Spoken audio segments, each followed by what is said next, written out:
On today's episode of LTFGO, we're going to talk about more Gudaguda 3 stuff, and also they decided to have the Summer 4 rerun now, and of course, we will have more of your mailbag, of course. Hi, I'm one of your hosts, Omega. I don't really have anything special. I'm just that weird guy who's like a reverse Benjamin Button, but for brains. And with me, as always, Sailor Lucky. Sailor Lucky. Snake Wife, possibly not included. Everyone, I hope you're enjoying Fate, a Grand Order, aka, we're a little genre whiplash here. And while we here at Studio Mega like to bring you the latest FGO-related news and memes, we will be talking about current and future events for both the JP and EA version of the game. So anyone not wanting spoilers should head to the cafeteria with Chacha.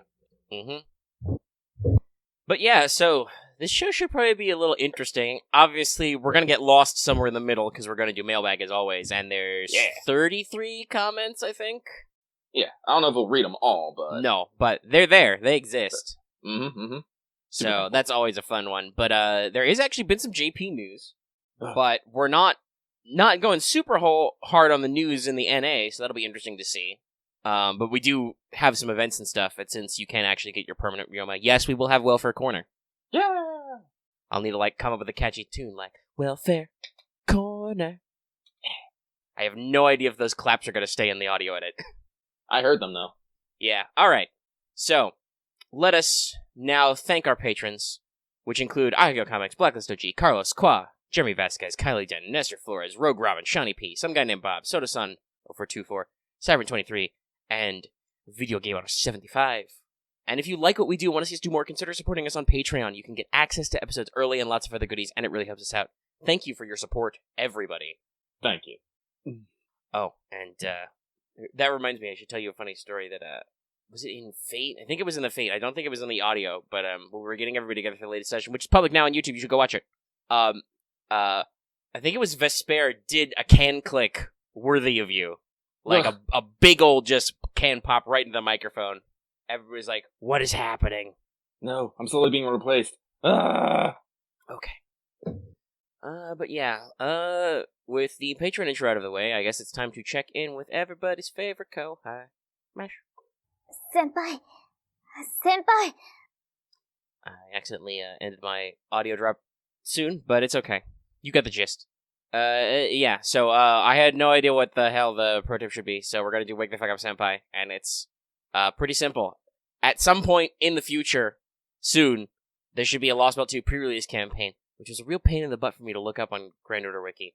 It's because they spelled out the name Gothard Vamarang with all the umlauts, which is not physically possible for me to replicate with my keyboard. Thanks. But that should be coming up sometime, so that'll be half AP for Lost Belt 1 and quarter AP for Part 1 if you need to catch up on anything, so just keep that in mind. I don't know if it'll be a full week, but the schedule should be that it should be a week because it's got a banner on it, so that should definitely be a breather moment if you need to catch up on story stuff. I know there are some people who are maybe not done with Lost Belt 1 yet. So that's cool, that's neat, that's a thing. That's it, that's what I got. Let's do Records from the Throne. Alrighty. So, Lucky here, he had to spend even more money he really should have not have. I can English, I swear. But he has him an Okitan. I only had to punch the Throne of Heroes is all.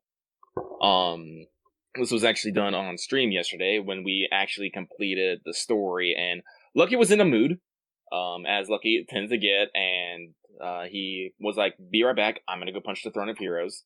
When he got a summon, and in his first 10 roll, pulled an Okitan. There were other gains, but Lucky has blanked on them for reasons. Yeah. That's it. I'm sure they're on stream, if you were rolling on stream. I only did 1 10 spin. But as I said, I spent, I bought 3, big packs worth, and I rolled the other 2 earlier in the week. And the third big pack, I only made 1 10 roll out of. It was great, because on stream people were like, roll more, and other people was like, don't roll! Yep. I was like, don't roll that. Well, were the people telling you to roll putting their money where their mouth was, at least? No. Well, no, there was someone who did give a very sizable donation, and it was one of the reasons why I decided to roll. Yeah. Sweet Daddy Google Bucks. I believe it was some guy named Bob94. Just was like, boom, have money. I feel your pain. So, thank you. Yeah, Omega's not rolling. I don't know if did I say this? I think I might not have. I did like one of the event tickets, and I got an Emiya, which is a rare prism. That's my first beyond NP5 Emiya. But then I was like, nope, cursed. I'm done. I'm done now. No more. Me and my 20 quartz are going home. I'm back up to 20 sync quartz, by the way, just BT dubs. Okay, so that's Records from the Throne. No, not All the World's Evil or anything. I guess technically the Rare Prism would fall under there, but I didn't write that down because I have no idea if I told that story on air or not. No, Devilish, that's already the sponsorship we have. We Google already is the source of our money, at least on YouTube. But let us then very quickly check in with Did You Finish Your Master Missions? Everybody's favorite segment about your Master Missions. It's pretty basic. You need to defeat 15 and then 30 humanoid enemies. Defeat 30 enemies, excluding servants and bosses. Now here's a fun one. Acquire 2 skill gems or statues through battle, and then acquire 4. So, get statue or skill gem drops, period. And perform 30 FP summons, which I personally did earlier today, because I forgot that was a thing. So yeah, this is very hardcore. Seriously, like, every story boss that's a servant will give you a piece or monument, of which there are several, and you're gonna have to farm a lot of enemies, and I assume some of them are humanoid because Okada's in this event, so, just do it, do the event. Whew. Sorry, it's a little warm in here. Hot. We are getting to that time. Let's see here. First day of summer, curious actually, is Saturday, June 20th. We are about a week away. Well, it's an excellent transition into skelegrams, because in JP, it's the Summer 4 rerun! Oh, lovely. Going from the 8th to the 29th of June. Usual rerun stuff. It's a rerun. Some people have noted that this one is large. Occasionally they compact it down to 2 weeks, but it's summer, so also it's big anyway, so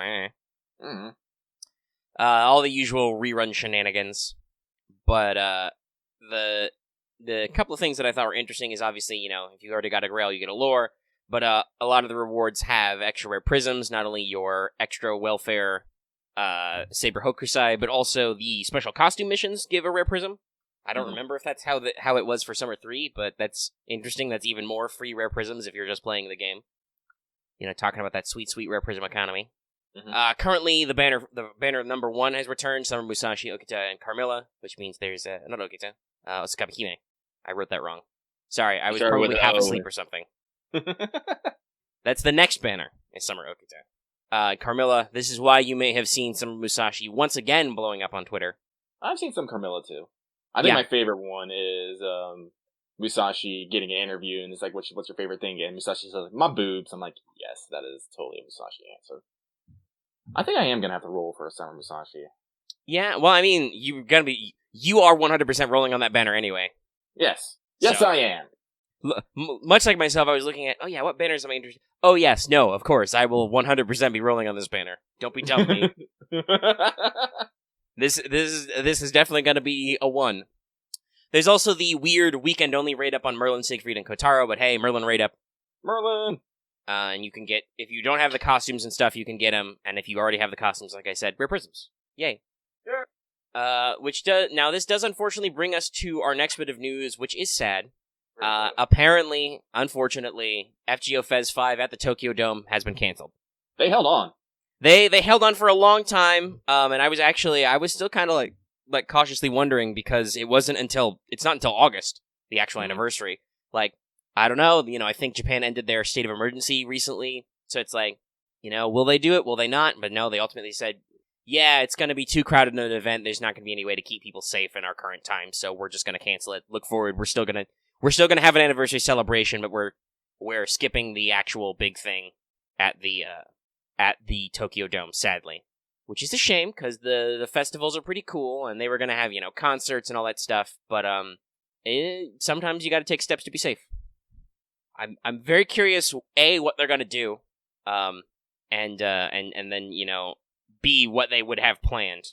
Actually, were you discussing the anniversary CEs on stream? Yeah. Okay. A bit, because I constantly fucking die that we can only pick a couple. And they're not put into, like, the Rare Prism shop or the Mana store or anything. Mana Prism store. Anyway. That'd be fun. That'd be fun. That'd be expensive, though, if it was, like, 1 RP per. Because there's a shitload of them, but... Well, like, here's the thing. Like, I wouldn't probably buy all of them, but there's still a lot of them that I would get. Yeah, it's certainly a thing. Who knows? We'll see what they do with this anniversary. They've already introduced the main interlude system and stuff, and, we're doing a lot of futzing around. I expect, given how big the event was going to be, they still have a lot of big plans for game stuff that will still happen. Mm-hmm.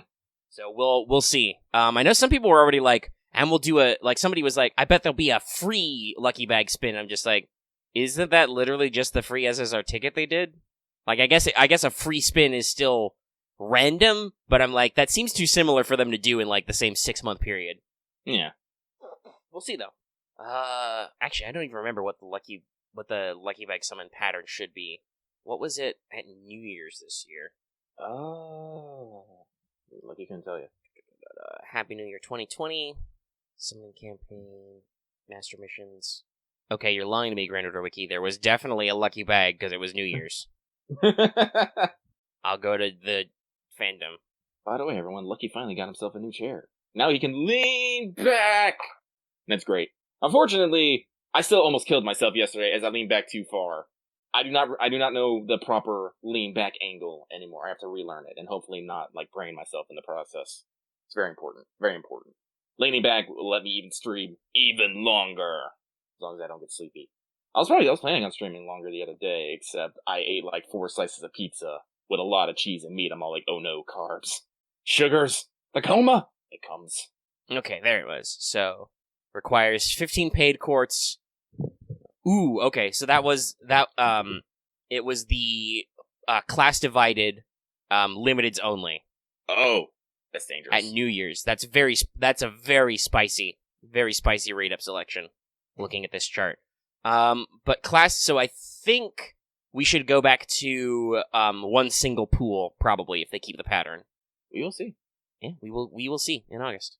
Well, it is true, the last run was, actually, I don't know, they could do that. They could do a free Lucky Bag pull.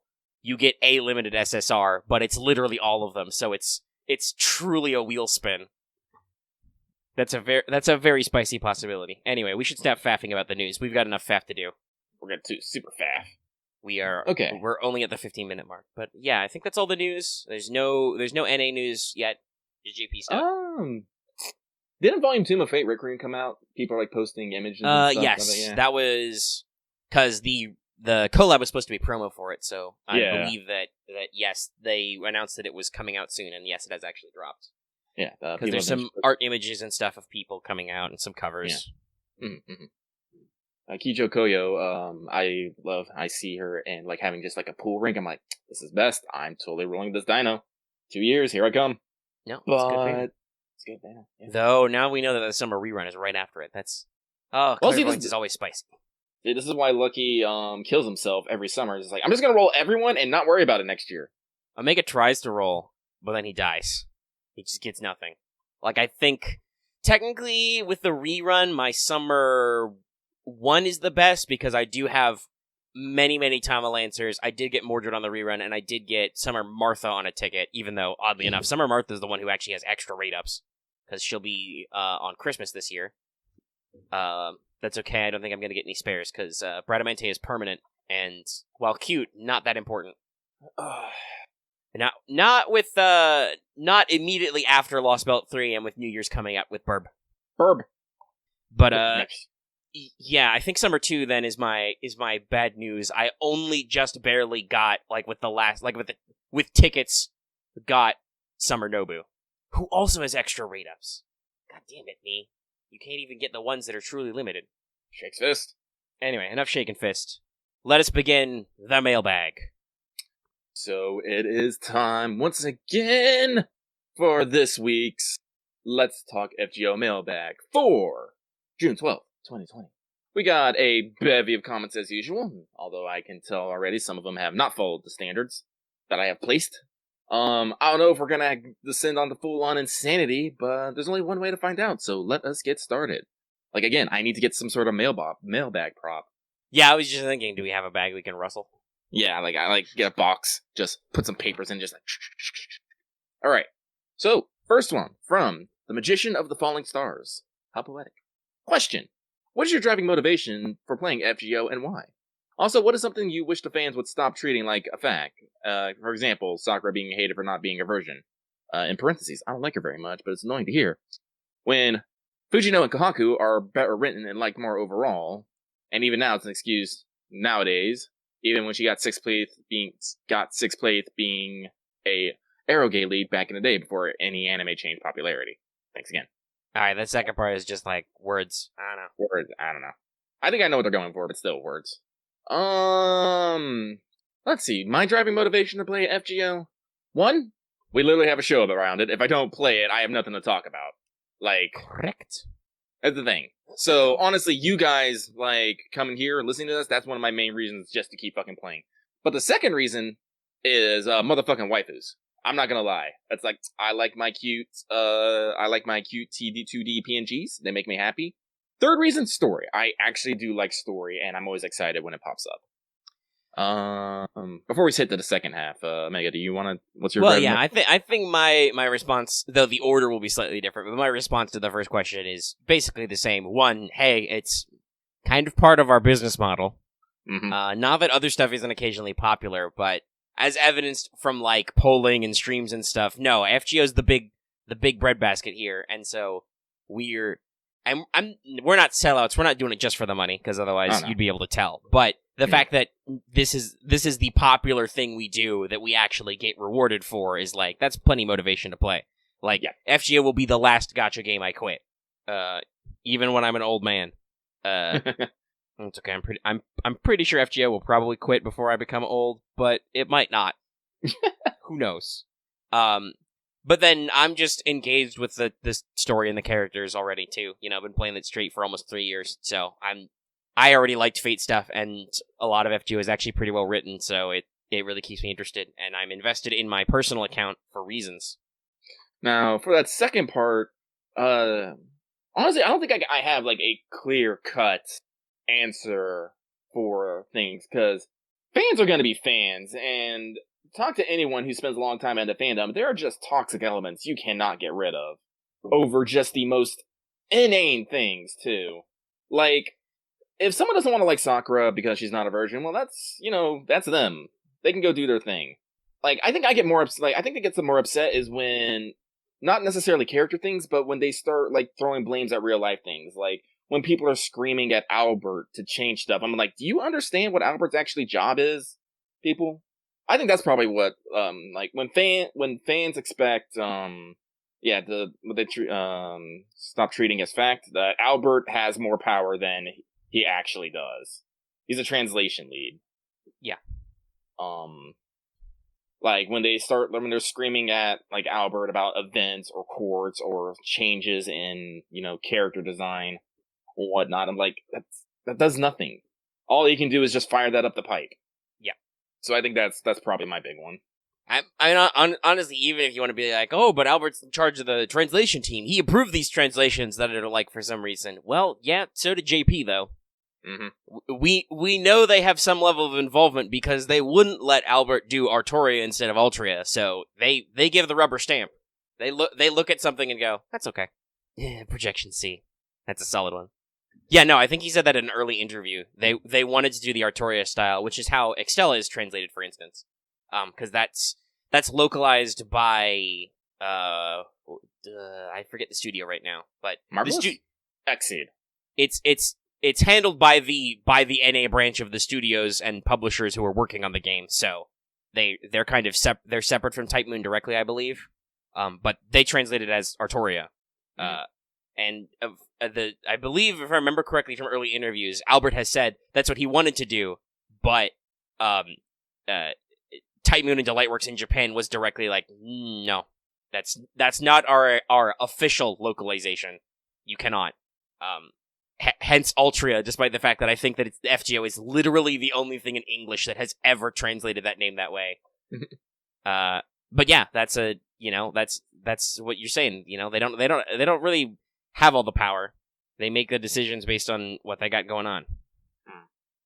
For me, I think, like you said it best, just in general, you're always going to get your dumb fandom arguments, and I've been on the internet a long time, been following anime fans and whatever. Shipping or heroine wars are just, they're dumb and stupid, and you should stop it. That's the truth. I want people to stop touting, is that you have to do all this stuff.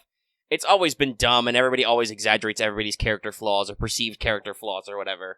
I think Axe earlier said it was horror movie logic. No, it's just Japan dumb otaku logic. That has nothing to do with horror films, even if J-horror is a robust genre that you should check out sometime, if that's your thing. Much jump scare.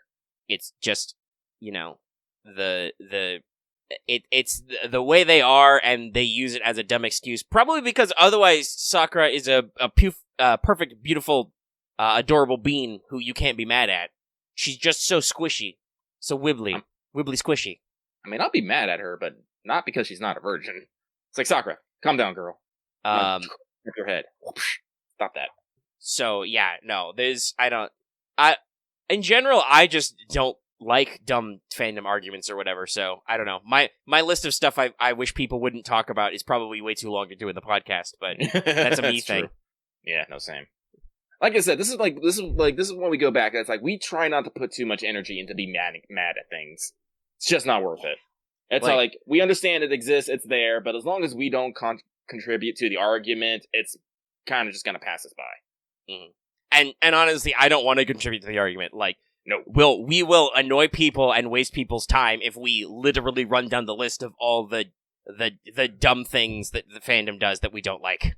Yeah, we are already going to be here a long time. Let us not be here any longer. Yeah. So with that in mind, Magician of the Falling Stars, thank you very much for your comment, and we'll move on to the Smug One, who asks, we all know that if there is a Chaldean eating contest that Emiya would lose, but my question is, who do you think guys would win such a tourney? Cheers. My first thought, Saber Alter.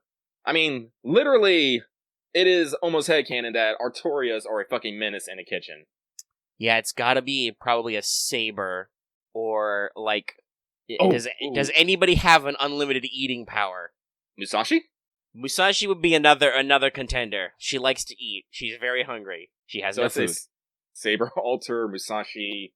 I bet Herc and Asterios could put it away as well. I mean, obviously we have to give an honorable mention to Oryou just because she likes to eat, but I don't know if she'd eat what's in the kitchen. She likes frogs. Frog. Does anyone have some sort of glutton skill or anything like that? No, don't think so. I mean, Kiara's body contains an infinite space full of demon pillars, but I don't think she goes for the stomach. I don't think she has an eating fetish. I'm pretty sure she has an eating fetish.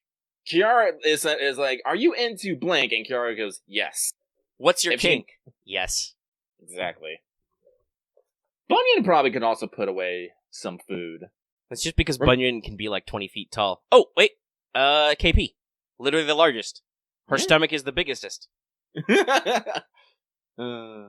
I do like that in KP's match. In her relation to others, her Bunyan is there. It's like she wants to be friends because they're both giant types. I'm like, yes, give this to me. I need giant friendship in my Chaldea. It'd be great. But like I said, from a knee-jerk reaction, I would say probably Saber Alter or Musashi, but just because of character, Musashi. But thank you very much for your comment, the Smug One. So this one comes from the guy who should be sleeping right now. I'm pretty sure that's a lot of people who, when they listen to this. Hey, Lucky Omega, love the content. Always re-listen to Let's Talk and What's Up in the weekends when no streams are happening. What do you guys think the special thing that DW will give us in the 5th anniversary? Free limit SSR or something else? My bet is free GSSR. I don't know if they're gonna do a free GSSR. Yeah, we had this conversation earlier, actually. I think this may have been Because, hey, guys, I get YouTube notifications, so usually I see a lot of your comments as they come into Mailbag and stuff. Go ahead. But, like I said, we just had an SSR ticket. I don't think they would double down necessarily so much, especially when they're probably going to be having a new anniversary servant in there. They're gonna want basically to make people sure that they are rolling. What they probably are going to do is probably do something and again change the quartz economy, I want to say. Yeah, I'm going to guess either we're going to futz with USOs or we're going to futz with summons.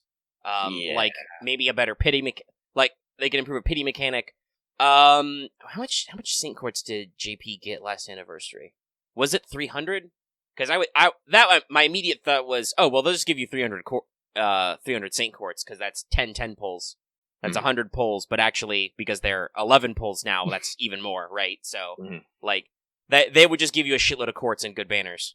I've heard some people thinking maybe we might get another set of bronzes, potentially. That could be good.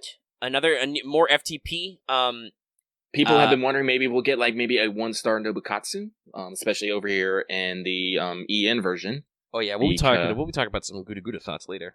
Mm-hmm. They could do that, or they could make Nobukatsu a welfare when they do another Gudaguda. Yeah. But actually, that reminds me, we should have mentioned this in news. So in JP, MASH has a new line in Master Missions about summer being a terrifying experience. So a lot of people are like, is Natsu going to make Halloween summer? Or it's going to be like a training camp, test of courage or something. We'll see what happens, but that sort of like summer camping trip vacation is definitely a flavor that summer hasn't taken yet. Mm-hmm. So we'll have to see what they do. But yeah, that was a really quick thing that I just remembered. As I said, we're probably going to get a buttload of quartz for some reason. Yes, a shitload of quartz. I'd love it if they'd work in more of the learning with manga servants, because the writer and assassin have existed and have mats for forever. Mm-hmm. Yeah, they could be new bronzes. There could be more old welfares in the FP gacha. I think Lily was Saber Lily a New Year's thing? Yeah, it was down New Year's when they did when they were doing Chaldea Park, I believe, if I remember correctly. Yeah, so they brought that out. So some old ones, and then I don't know, but yeah, those are my general thoughts. Buckets of quartz, new servant. There will be a GSSR. It should be a pool that is limited servants, so that'll be really interesting to see. But I don't know necessarily what they're gonna do. For a limited service, I'm still putting money down on Tomomovich. And I gotta be honest, they're making a lot of money, but I'm pretty sure they've just lost a lot of money canceling their Tokyo Dome event. So, from a business standpoint, you've got limits on how generous you can be now, probably. Yeah. Like I said, they have to refund tickets. They probably have to pay cancellation fees. Probably, because the thing with things is they go into events already planning how much money they should be making from it. So they're taking a loss from that and from having to deal with canceling venues and whatnot in entertainment. Ooh, yeah, that would be interesting. So Tyrana King says in chat, Murasaki will be a summer since some of the previous 5 stars were year's 4-star CEs, and she was on a 4-star CE. I would love a Murasaki summer. That'd be great. I'm pretty sure the Wadarko will be 5-star Summer Kiara. That's my thoughts. As much as I might prefer other things, I'm pretty sure they're going to do that one. And it's going to be terrifying. I mean, don't worry. Like I said, there might be a Medusa. She might. Oh no, Medusa. I'm like that. I'm just like I wouldn't mind like Summer Drake or Summer Liz as a funny, but I'm, I think they've sown the seeds for Summer Kiara already. So be some very interesting things. Summer is always a fun one. And actually, technically, that will be. Actually, that's a good question. Is Summer usually after Annie in JP or not? It's usually after. I think isn't it just before? Yeah, it's after because it's their Annie is brain. Well, their actual anniversary date is late July, but if I remember rightly, the festival was going to be early August. Was it? I thought it was the other way around. Well, it's just how much Lucky knows, which is very little. Well, I had to look up the date, and at least according to a fucking Google, it was going to be August 10th was the actual festival date. Kind of like how we end up usually doing it here, where the date is observed, but then we quickly move on to doing something else later, usually at a other event. Okay. But yeah, I don't know. We got some thoughts and feelings. I'm sure the schedule, and also the schedule's probably been all fucked up because of COVID. Like there was the delay on the Requiem event from Golden Week, so they had to do the Guda rerun. The summer rerun is very early and extra long this year, so I think they're buying themselves a little time. So, because I'm gonna guess there's probably, unless they are ready to pull the trigger on the summer event early, which they could be, who knows? And like do it in like the middle of July. There probably has to be some new event before Anniversary. It will not be Lost Belt 6 because they haven't prepped us at all for that, right? No. So, and then also Lost Belt 5 was 2 parts and it was like 2 months ago. There's no fucking way. Phone call. Be right back. Lucky got a phone call while he's recording it again, everybody. Drink! Is that in the drinking game list? We should add it if it's not. Yeah, so I don't know if I should faff or not. If Lucky will be back fast or not. Hopefully he can send me a message. Otherwise I can continue to fluff about, the anniversary and summer. Because, yeah, let's see. I mean, a cool thing they need to do, they need to do more banner rotations for anniversary and, like, do Epic of Remnant banners. Not that I'm super appreciative of Rider of the Resistance, but I think he has, like, 1 raid-up ever, barring class raid-ups. So, like, you know, an actual rotation through Part 1, Epic of Remnant, and Lost Belts, because you've got, like, 6 banners. That's a crazy amount of servants, but you could definitely do, like, some fun rotations there. Do some different things. I don't know. But, yeah. Okay. Shit, I'm back. Fuck. Right. I vamped. I was just mentioning that I think they should do more story banner rotations, like for Epic of Remnant and stuff during Anniversary. Oh, okay. Alright. Sorry, as usual, I only get phone calls when I'm recording or streaming. Anyway, but is that everything you wanted to say? Yep. Alright. Then, guys, you're sleeping right now? Thank you very much. Get some rest. Don't stay up too late. Make sure you limit your electronic use at night. So, this one... It's a little weird, but we're gonna go with it. This one is from Siderant, tried to sneak out of bed one night when suddenly paralyzed by Serenity Hugs. Still recovering. Hey yo, Lucky, and who knows how many Satanos Omega? Was wondering if you had to define each servant class as a food, what would each one be? Just a little food for thought, since lately I've been a hungry boy, so just curious. Keep up the good fights. I am not the right person to ask this question. Instead, I'll retort with, you know exactly how many Satanos I have. If the number changes, you will know. So I can tell you right now, Berserkers, just a pile of junk food. You don't even know what's in it, just junk food. Like, are you ready? Fucking carbs, protein, fats, go. Casters, probably, I want to say, a big thing of ice cream. It's like, usually requires a bit of machinery and a bit of flavor and a bit of finesse to make, but usually a smooth and tasty treat. Lancers, something spicy. Something that just stabs straight into you. Tofu? Spicy tofu? Yeah, let's go with Mabu Tofu. Why not? Yeah, hella spice. Archers, not sure. Writers, what's Archer's signature dish? Does he have a signature dish? I don't know. Writers, I want to say just a big old hunkin' piece of meat. Probably on a bone. Let's see here. Assassins? A soup. Not a mysterious soup. Let's see here. Sabers pasta with a simple red sauce. A staple, but good. Nothing particularly fancy. And that leaves archers. Kebab. Kebab, yeah, sure, kebab. Lots of meat on a stick. Lucky has no basis for anything. He was literally just going whatever his brain said. And that sounds great. But there you have it. Thank you, Siderant, with a very long alias for your comment. So here's an interesting one. This one from Zictive. Hey, Lucky Omega. I was just curious, but how did the two of you meet? And how long have you known each other? I don't mind if you guys don't want to answer the question if you think it's too personal. I understand. Keep it the great content, I do. So, funny enough, like, I don't mind telling this. So, I can't tell you how long ago. Lucky is horrible at times. I would have to, like, do some serious back math. Like, it was back, like, I can tell, it was like, you guys got started on Metahuman Renaissance. That's my dating. The best I can do. But, I met Omega through Ron, who,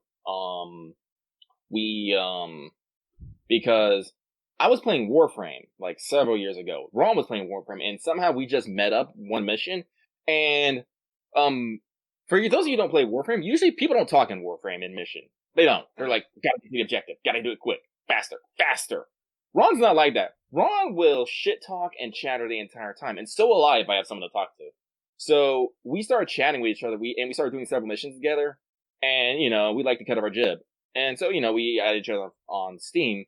And then Ron tells me that he's playing a fucking tabletop game, and Lucky, who is like fucking tabletop star, was like, "Let me in."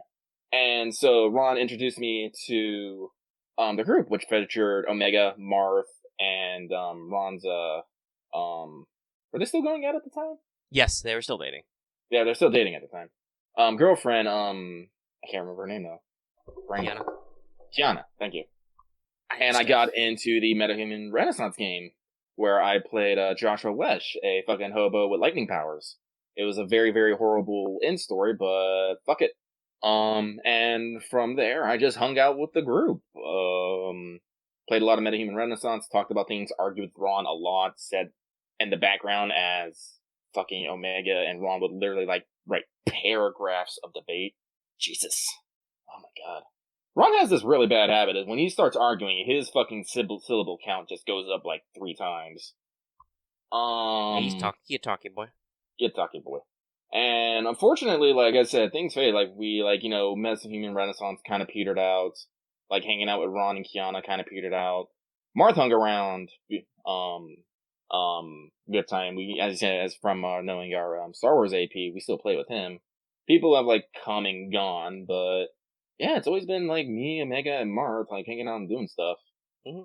And just at one point, Omega was like, "Hey, Lucky, do you know Fate?" I'm like, "Yeah, I know Fate." It's like there's a game coming out. And it's like, "Oh, really? What kind of game?" It's like a mobile game. I'm down to play with that. And it came out. And a couple weeks later, we can make a fucking show with this, and we did. Yep, and that's the story. The only reference for the timeline I have is that it would probably have had to have been, let's see, when did Google? Can you tell me when I made this image? You give me the last modified, but where's the? Okay, created in 2013. So yeah, that would be around 2012 or 2013. Oh God, 8 years? What? Yeah. Hang on. Let me. You guys were playing. You guys were playing. Yeah, we were playing for a while. The funny thing about MHR My Wild Talents campaign was that it was set in the future of 2012, and then it stopped being the future. We took more time in the game and caught up to reality. Hang on, let me see here. Do I have? All right. Ah, shit. Hang on. Let's see here. Well, this is. Ah, shit. I opened up the character. Hang on. I have my character. I'm trying to figure out. Let's see here. Version history. Let's see here. See version history. Yeah, last time I accessed Joshua West was October 12th, 2014. So I don't know how often we played, but so yeah, I'd say probably like 2013, 2014-ish time. So yeah, it's like 6-7 years. Jeez. Yep. God, I've known you a long time. Fuck. Mm-hmm. Again, Lucky's horrible with time, so... I mean, we've been doing this show almost 3 years. Oh, God, we have. Yeah. It's weird. It is very weird. Let us not linger too long. You have the story now. Yeah. Sorry. Lucky's having existential dread. Alright, so, moving on. Thank you, Zicta, for your comment. Lucky is gonna be having nightmares now. Next one. From a hunter searching for adventure. Dear Lucky Omega, the premise of my question is, you're given a chance to travel to a time period of one's given servant's life, where you get to hang out with them on their adventures and journeys from beginning to the death, without any worry of death on your end. Who would you choose and why? Also for bonus points, what would you tell them during their final moments? So I don't know who, but I can tell you immediately what I'd say at their end. Easily. Like, don't worry, I'll see you again. Simple as that. Neat. Yeah, I don't know about the last bit. That would probably depend on them, but I don't know. I am also a man in searching for adventure. I could probably see myself, just in general, hanging out in the Camelot times, seeing how that went for people and things. Check some stuff out. Lucky's thinking. There's a couple different people we could go with, we could hang out with, see some stuff. Other than that, I don't know. Like, that's it's kind of a weird question. Like, it would be adventure, or it would be like mystery shit. Like, okay. Tesla, sure, genius guy. That'd be kind of dull to just hang out with him and watch him invent stuff and shoot lightning. I don't know, like, and eventually have a very sad, pathetic ending. Yeah, it's like and I wouldn't necessarily want to like. I'm not gonna go hang out with Nero for That period. That would be very awkward. Even though there would be a lot of naked people in it. Yeah, that's like normally people probably say I say Tamo, but like there was some shit going down. I don't know who you gonna hang out with Tamo in the Imperial Court. I thought like that sounds like I don't know, like being in Japan, like the Sengoku era would be cool, but that's also a very shitty time. Like I am a man of convenience. Yeah, no. Honestly, fuck. There's a lot of little things, you know. There's a lot of little things. I'm trying to think. But yeah, okay, Nobu's cool. Then it's gonna end rather suddenly at Honoji, and you're gonna go home, and you have to deal with all that shit. So yeah, I don't know. It's kind of my leaning. Fuck it. I'll go hang out with fucking Milt and Lip on the moon in the future. The future. In the future. Technically, they're servants. And you said I have no fear of death, so I'm all like, come at me, girls. Right. Yeah, I think that'd be the qualifier. Yeah, I can't I won't be killed. Yeah, okay, I'll go hang out with the Sakura 5. Give now bully Lip with head pats. Very well, then. I think that's the extent of that one. So thank you, a hunter searching for adventure. Very nice. Next from Rube, now 100% graduated. Booyah. Hey guys, hope you're having a great day. Since the next lockbout is most likely going to take place in Camelot again, which member of the round table would you like in FGO that hasn't already been in FGO? Any ideas for their class skills, noble phantasms? Anyway, hope you guys have a great day. I don't know. Well, let's see here. I don't know. I don't know if they mean by not been in FGO like they don't have never been seen, because I said we still have Agravain, who has a sprite but no servant, and honestly, and should be a 3-star. Yeah. Let's see here. I mean, my thoughts. I don't really. A lot of we've already got a lot of the big ones, so a lot of the other remaining knights are kind of background characters, short of Galahad himself, but that's also a whole thing, which I don't know if they were going to go for. There's a lot of Knight at the Round Table, by the way. Yeah, we know from thanks to Seal 13. We know there are 13 numbered seats, but then there's a lot of knights and advisors and extra stuff going on, too. Who are all mentioned. There's quite a lot of them. So, my best ask would probably be, Gaheris, to round out the Orkney siblings. I have no idea about what their skills or noble phantasm would be. I'm just you've acknowledged that the Gaheris exists, so he canonically does exist. I just want to see him, and see what you do with him. Because we already have, we've at least seen Agravain. We have Gawain and Gareth and Mordred. So actually, throw me a bone, give me a design for Gaheris, and do something. See what it is. If not Galahad, maybe Percival? Percival could be interesting. Yeah. Cause those I'm not especially learned in Camelot, in the what's it called? The Matter of Britain? Yeah, the Matter of Britain. But yeah, just from remembering what I do know, if I remember correctly, Percival was later changed to Galahad. Yeah, Percival was the original Grail Knight, and even in the later story with Galahad, still goes on the Grail quest. Yeah. So I think that would be a good one that might give you a kind of maybe not exactly a Galahad altar, but, something. Somebody who could fill a similar role in story without having to actually answer the Galahad question. Yes. Yeah, that could be interesting. Honestly, I'm more interested in what they do with the supporting characters. Everyone's expecting it because they went out of their way to change her design for the APOC anime. So, everybody's expecting Morgan. Yeah. I'd actually, I'd like to see, obviously, Nimue, Merlin's apprentice. Nimue was the one who actually got him trapped in the tower, right? Yes, in some legends, actually, she's the one who actually sealed him up in there. Whether that was just Merlin was okay, kid, I gotta go in a cave. Or it was all right, Merlin, I'm tired of your shenanigans, get in the cave. It depends on the telling. But that could be an interesting one to see what they do with that one. And also, honestly, her spirit qualification, I don't know if she counts, but it would be interesting to see Guinevere. She's a very underrepresented character in Fate, despite being so important. I think that's part of the mystique, is that nobody really knows what's up with her. How much you want to bet she's an Irie face? That would be interesting. Isolde could be that. also interesting. She is a major character. And why Tristan is such a sad boy. But I don't know. There's a lot of weird stuff in there. We could get Sir Kay, Artoria's foster brother. He could be cool. I think he has a design in mentioned in flashbacks or something in case files or whatever. But he could be neat.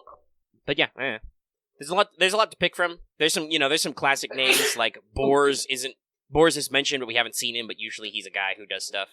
I don't know. We'll see what they do. We'll see. What's the? Like I said, I only have really two hopes. I want a Morgan and I want a serious Artoria assassin.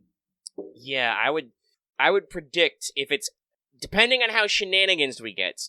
I would presume that it's the Lost Belt King would probably be Morgan, so she would probably be a limited caster, thanks to Lightworks. They might not. You never know. We could be so lucky, but I'm pretty sure she's gonna be the Nega Merlin. So, actually, that would be funny if she literally had Merlin skills, but in reverse. Oh man, what if they brought in Proto Merlin then? Oof. Instead of hero creation, hero slaying, because she actually racked up a couple. But that would probably be a tail end banner. But usually there's 5 or 6 servants on a Lost Belt between the two banners, so there's a lot of shit they could pull out. Honestly, actually now that I can say it, Proto Merlin, that could maybe fill in the Artoria caster slot. Mm-hmm. That could be interesting. Yep. Because it has been noted that Proto Merlin is voiced by yes, by Ayako Kawasumi. They have, and Arthur specifically mentions in his line for Merlin, basically, Merlin's a guy. Neat. Mm-hmm. So that could be interesting. Yeah. But there's quite a few they could pull from on 5 or 6 banner slots. You could easily do Agravain as, hopefully a permanent 3-star, but you could story lock him, I don't know. They'd probably story lock him. Now, the extra retro thing, would be if they add Agravain, but he's story locked, but like the other knights, he's story locked to Camelot. They did recently in a recent patch. They did say they fixed a bug in Camelot. Yeah, we don't know what bug it was, but they said they did it. In general, a lot of people assume they hopefully unfucked some stuff with the sand effects, but I don't think anybody actually knows. Who knows? But like I said, there's a lot of things they can do. We don't know. We have our picks though, but we're gonna move on. So, this one from Shion. Hello, Lucky Omega. First of all, I want to say thank you guys for doing what you do. You guys keep my spirits up in these trying times, and it's fun to listen to your guys' input on things. No, thank you for listening to us ramble for several hours each week. Jeez. By the way, the mission clock is at 55 minutes. Yeah. Well, maybe we might not do 3 hours this week, but we'll see. My question is as follows. If you could choose one servant to live with, who would it be and why? Keep up the great work. P.S. If you guys are still interested in Force of Will, there's a TTS thing for it and can teach you to play it if you guys want. That's a maybe. That's a definite maybe. But Lucky, this is a no-brainer for me. Lucky would pick Perfect House Fox Wife, Tamamo. Easy. Yeah, no, that's a pretty easy one for you. Mm-hmm. Yeah, I'm trying to think. All of my favoriteest waifus are usually pretty volatile. See, that's not to say that Tamamo isn't volatile, but she probably won't be called too volatile towards me. Well, at the very least, she'll cook and fluff and all kinds of fun stuff. Yeah! Mofu.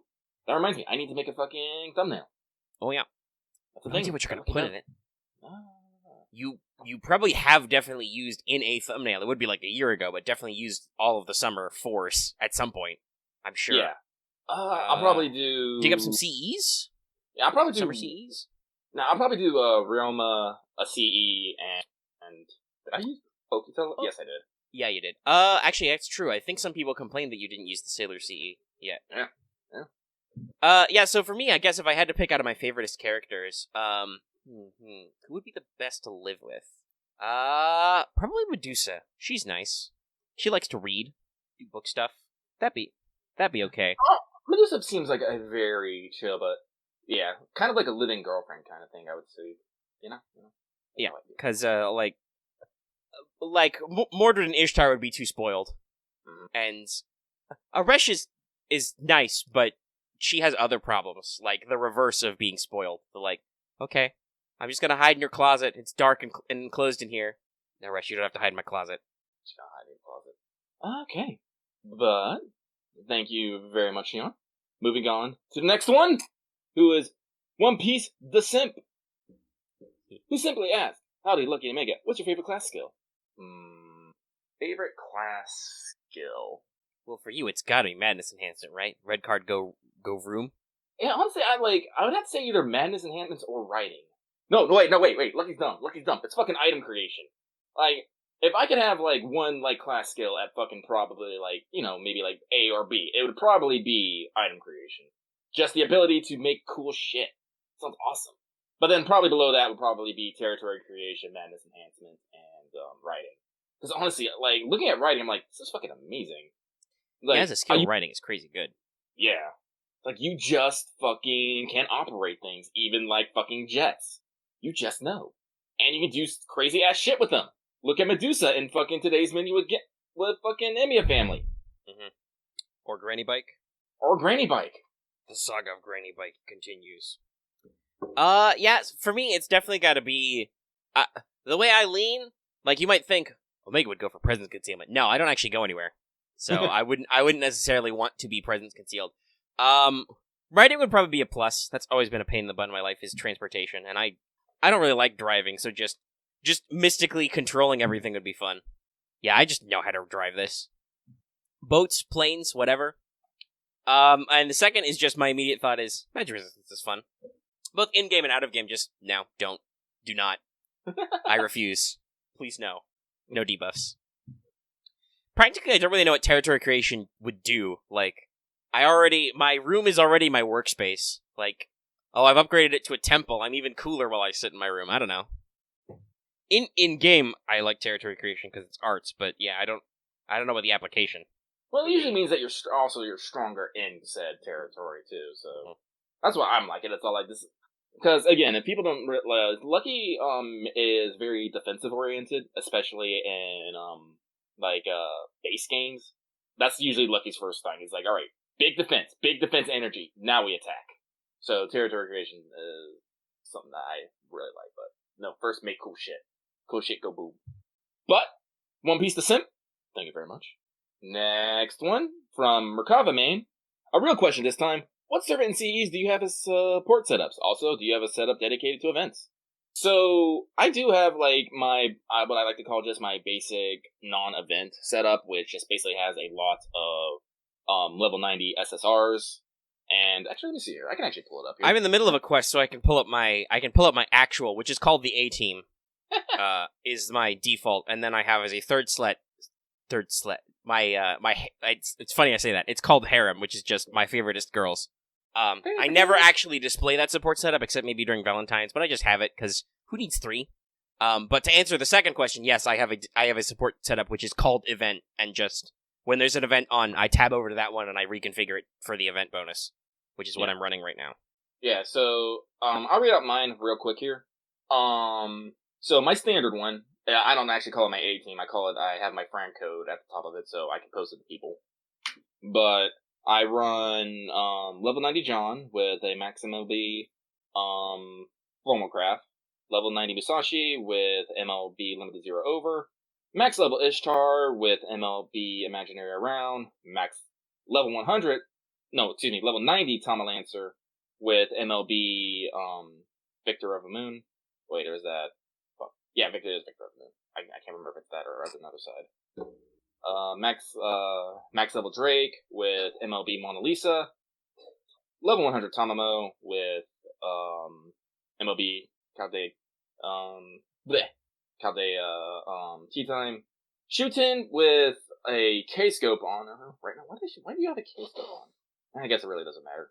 Level 100 Tamacat with MLB K-scope, and then Kiara with max level Kiara with an MLB Black Grail. Yeah, that's my standard support setup, and I'm just like Omega. It's like other time I just switch around for whatever need be. Yeah, like if somebody has something specific and they're like, "Can you swap this up?" I can do that, but usually it's just there's an event setup. When it's an event, I swap to that setup and switch them out, and then when it's a standard, I switch back, like for story stuff. And if my phone will load it, I'll actually pull it up. I just finished my quest. I am, by the way, kids, in case you couldn't tell, I am literally trying to work on Gudaguda while we were doing the show. But it's slow. because you gotta beat up a lot of enemies. Currently, I'm working on 120 floating enemies. That's a lot. 120 is a lot. Mm-hmm. Well, there's only like 4 or 5 per quest, but I'm working on it. Anyway, my formation for support setup. So right now I'll have my event set up. I gotta remember not to accidentally back off of in use. Oh yeah, that's right. Yeah, apparently there's an image in Fate Recon Volume 2 of an Ushiwakamaru. I do want to point out, that's Summer Ushiwakamaru, by the way. Probably. But yeah. I do believe that is her... I believe that is her swimsuit under there, yes. Yes, and the hair decoration is... Well, yeah, the hair bun is larger. She has feathers on the second one. So my A-team support is... In the front slot is... Hokusai with Dive to Blue. Level 90, obviously. Then my level 100 10-10-10 Mordred with Prisma Cosmos. Then I have my level 100 10-10-10 Ishtar with Aerial Drive. And then I've got Tamalancer with Victor of the Moon. In Rider, I have level 90 Kets with First Sunrise. In Caster, I have Merlin with Chaldea Lunchtime, because I like friend points. In Assassin, I have Gramps with Golden Sumo. In Berserker, I have actually Lancelot with K-Scope. I could probably switch that up to Raikou, but I don't think I've got her skill levels up. And in the extra slot, I have Jolter with Hot Spring Under the Moon. Though, actually, that's another good point to that live-in question. Also, 100% no, would not live with Jolter. Probably. Not at least until I got my own place. I can't do that one yet. You need floating to complete the story. Or, I think I do anyway. I have no more story quests, so I need to do more missions. It's a territory control. Assets. That's what servants. Let's say that. Alright, so... Merkavami. Thank you very much. Next one comes from Jolter's lover, who she's slightly aware of. That's still very sus. Hey y'all, I was wondering, if you could remove a character from FGO, either entirely or rewrite them, who would it be? You can either dislike the character's role or just not agree with how they adapted or changed. Lucky's knee-jerk reaction. Yeah. Lucky's knee-jerk reaction is none of them. But I will actually take a moment and think. So I'll tell you right now, I would not remove any of them. None of them. Rewrite, though, I do think there are some servants who maybe got a bit of a raw deal. Like, Geronimo, or, like, Phantom of the Opera. But I don't think it's their characters that necessarily need to be changed, but their kits. Yeah, no. Mechanically, there are lots of units I'd love to fix. Yeah. Geronimo, for instance, is just weird. I think through buffs... Well, yeah, Geronimo is bad, but he's weirdly bad. It's like one of those things where, like, why did you do this? What were you thinking? Did you, like, play test him as targetable and then fuck it up? Like, I don't know. Buffs have mostly fixed Fion, but his kit was also really, really weird. Mm-hmm. Well, honestly, Satheno's okay for what she does. Like, she always had a weird niche. I guess you could try and figure out some way to make her actually damage dealing, but, like, as a debuff support assassin, she's not awful. And this is a thing we'll talk about a little bit later, but it's actually okay for other classes to have dedicated supports and support NPs. You monoclass anyway. Like earlier, I was punching writers for reasons, and so I brought but I was trying to charge into it fast. So I was like bringing Merlin to do like super fast strats, but he's a caster, so he still gets whomped if they actually decide to beat him up. So like having different options that would fit is okay. So I'm I'm not necessarily against Thanos' kit. She just needs the strengthening so that like all those NP levels of her I have actually matter. Because if I remember rightly, what's her pre-buff scaling? I'll look it up. But no, the reason why I said I hate this question is because I don't like the whole what if game. Yeah, neener, you could make Boudica an Avenger, and yeah, she wants to hate stuff. I don't know, but would that actually be better? Just because you think it would be better doesn't mean it's actually better. I guess if we're in a world of imagination where it can be like, yeah, I want the perfect scary Boudica, sure, but things are written by humans, and even if you rewrote them, they would still be written by humans, so... And also, Squishy Big Sister Boudica is great. I don't know what your problem is. I love Boudica. Hella, Dope EX is best, yo. Hang on, but I gotta post Well, that's what retrains are for. Yeah. So but no, seriously, that's what like summers and other alts are for, is, you know, retrains and whatnot. But yeah, like, Loki would not remove a servant. They're all quirky and interesting in their own ways, flaws and all. Like, again, like, I think there's nothing more boring than a perfect character. Yeah, okay, so to answer the question, yeah, the only thing that scaled with Senna's NP levels were her instant death chance, which is to a single male enemy, so, kind of rough. Then they fixed it when they give her rank up, which I think is later this year, is that her defense down also scales, so it goes from 20% to 30%, and she removes the target buffs. So that's a very, very solid niche that also has anti-male kit in it, which I don't... Is there an anti-male assassin? Otherwise, I don't think there is. There's multiple anti-female assassins, but yeah, she can... especially since Urale is also anti-male, you can actually do the Snake Squad and do some interesting stuff. Wait, is Matahari anti-male? With her support? Matahari is actually, I think, pretty unique in that her charm is all. Oh. Like, I believe, is Pheromone male? Okay, yeah, so it is, her Pheromone is male, but her NP is charm all, so, and her other skills are not necessarily related. Matahari is also kind of in that niche of, she's not there to do damage, she's there to literally stall them out with, like... Yeah, well, charm. I mean, and it works, because she's arts. Yep. Well, I mean, okay, her NP is arts, her kit is still she's a launch servant, so he's an assassin. Like in general, I think if that's the one thing we could unfuck, is if we could allow you to actually rebuild class or card spreads, that would be great if we could fix that, but I don't think we can. But yeah, like you said, I don't really go for the whole, like, hey, guess what? If you don't like a character, you don't like a character. Just suck it up and accept it. You're not required to love every character. If you don't like yanderes and you don't like Kyo, well, okay, that's a you problem, though. That's not a problem with Kyo. People like her as she is, so that's always the weird problem of the world. Is it your responsibility to tell those people that they're fucking wrong, right? Like, their hopes and dreams are literally wrong? Are you the boss of them? No, you're fucking not. Nobody's the boss of them. They're the boss of them. No one's lucky in the corner. Nope, it's lucky in a corner. But, mechanical, yeah, there's a lot of units I'd love to just outright just respec and retrain, and we'll get there someday either with buffs or what, but we're weird and slow, but we'll get there. Alrighty. Question. So, Jocelyn Slow for who she is slightly aware of. Thank you for the question. Next one, alias, Mage of Sanguine Stars. Do we have a star thing going on? I don't know why there's so many stars. We got a lot of stars. Lucky to make it. Sorry for my mess up last week, and this week I have a similar question. Who would you think would have won the 5th Holy Grail War if not for the anti-circumstances such as Gil or Shiro's improv summon? Well, okay, so the second bit about Shiro's improv summon, so you mean literally nobody summoned Saber? Is that what you're going for? Because if that case, Herc, hands down. Yeah, Herc. And even then, it's probably, even if Saber was summoned, it's probably still Herc.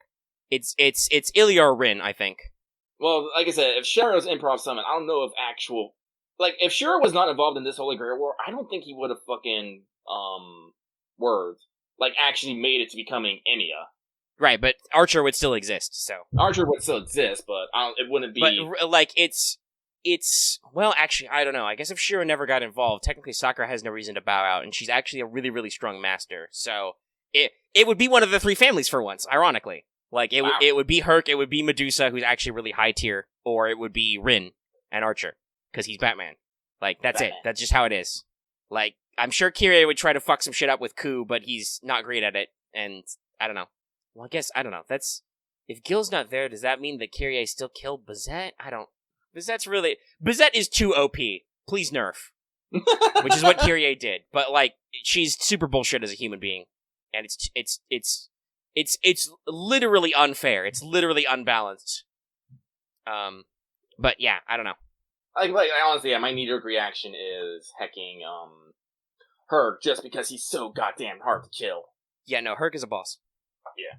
Like, no offense to Medea. I know she's kind of Batman too, but Archer and Ryder both have really strong magic resistance, so. Mm-hmm.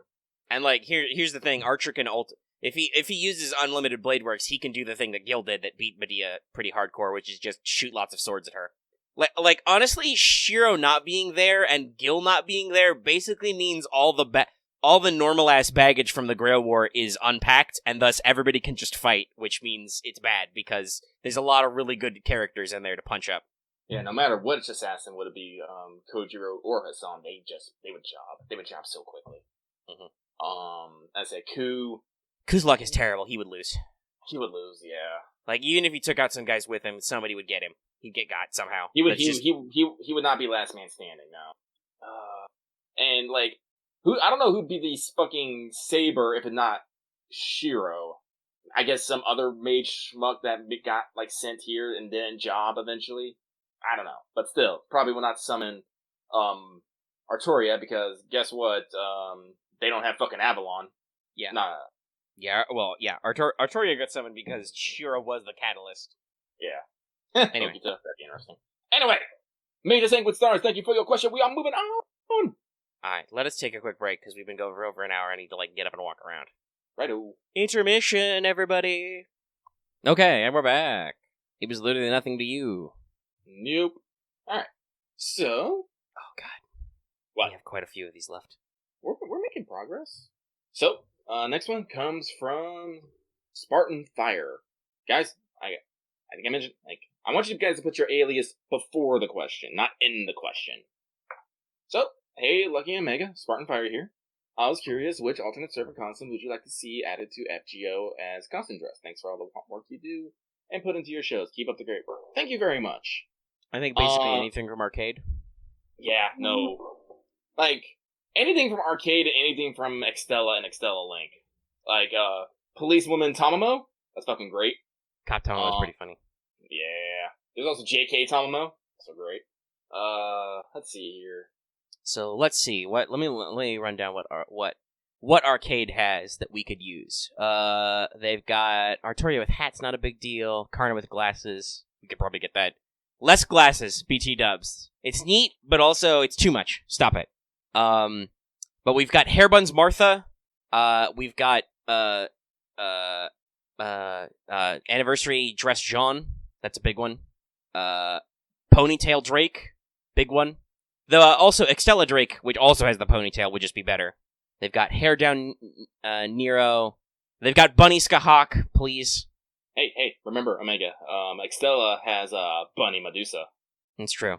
Here, let me Arcade has... Wow. So Arcade has Medusa with braid. There's the Battle in New York Gil with the thing. There's Ponytail Liz. Arcade has Twin Tails Tamabo. I think that's really it. Those are the big ones. But yeah, and then some of the like you said, some of the Extella skins. Like we've already seen some of them with the swimsuits. There's a lot of swimsuit designs that are taken and somewhat inspired from Extella and other stuff. Like for instance, Lucky has posted I think a couple of different swimsuit and other Neros, which are how that works. A lot of the Altera ones are pretty good in Extella and Extella Link. Mm-hmm. You know, Sweet Devil, casual swimsuit. I'm trying to think. Fucking that would be funny for this year's male swimsuit collection. Speedo Emiya. Yeah, his costume is literally just abs in a Speedo. It's just as minimal as he can get, which I'm sure is what his traditional swimming costume is anyway. Like I said, I definitely would like to see Bunny Skahawk and Bunny Medusa, but also speaking of Skahawk though, Extella's military uniform Skahawk is powerful, very powerful.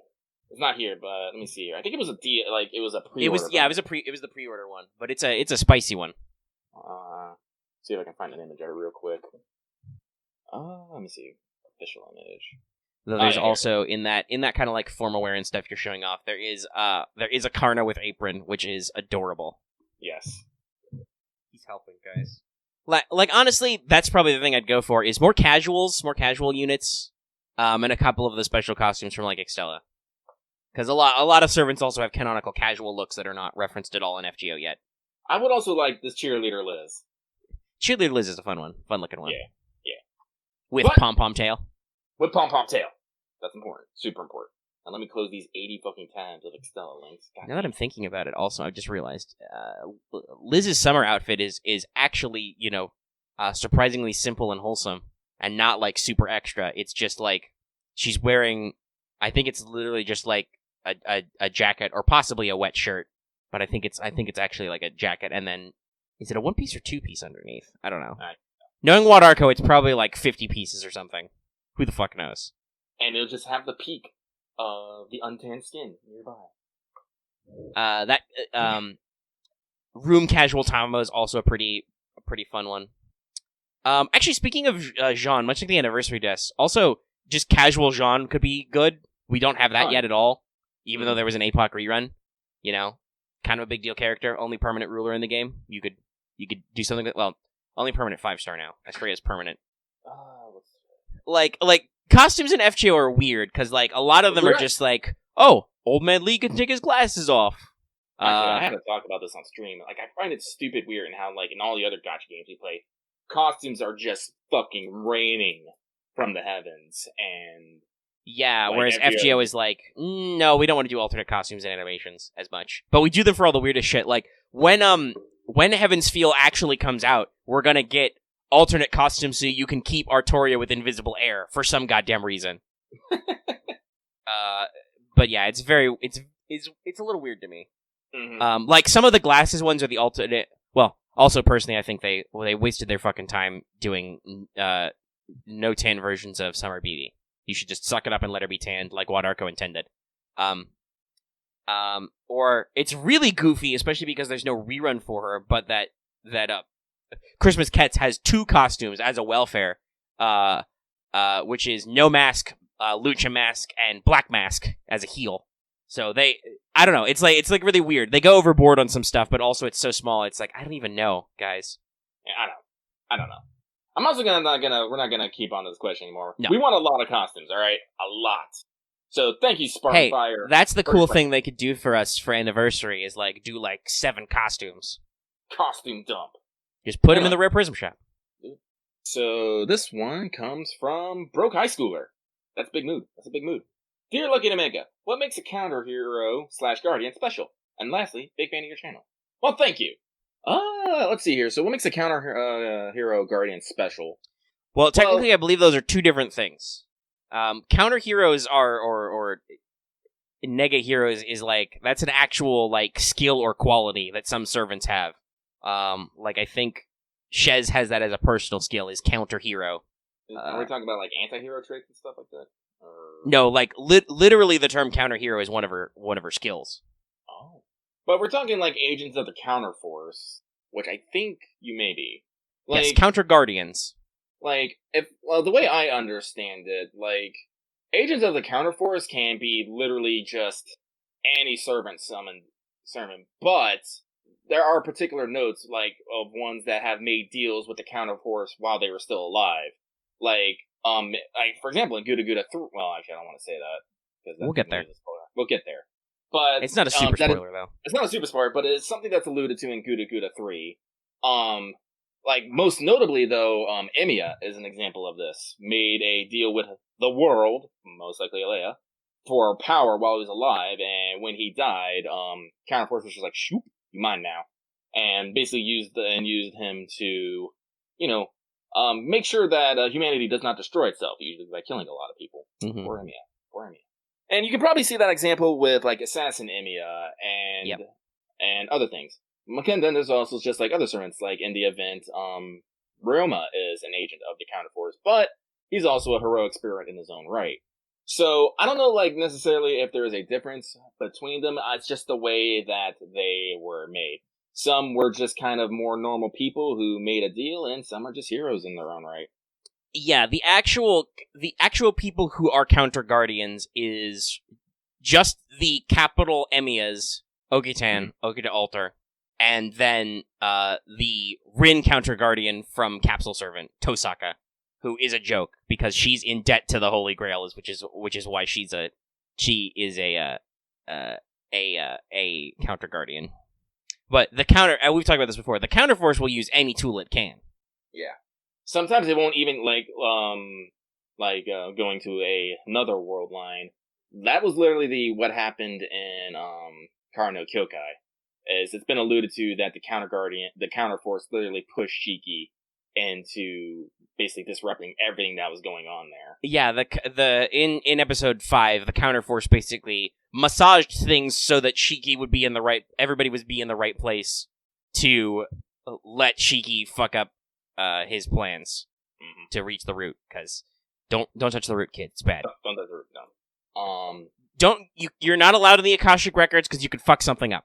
Actually, speaking of that actually had like the weirdest fucking thought. Do you remember how we fell asleep in the debriefing? Yeah.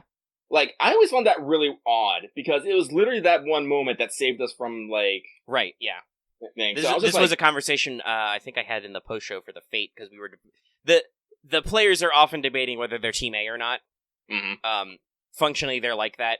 But the conversation was about, oh, we know all of each other? And be like, yeah, the only reason why Fujimura Ritsuka doesn't know anybody is because you basically passed out and showed up late to class, and then you fell asleep, and the director put you in detention with Dr. Roman.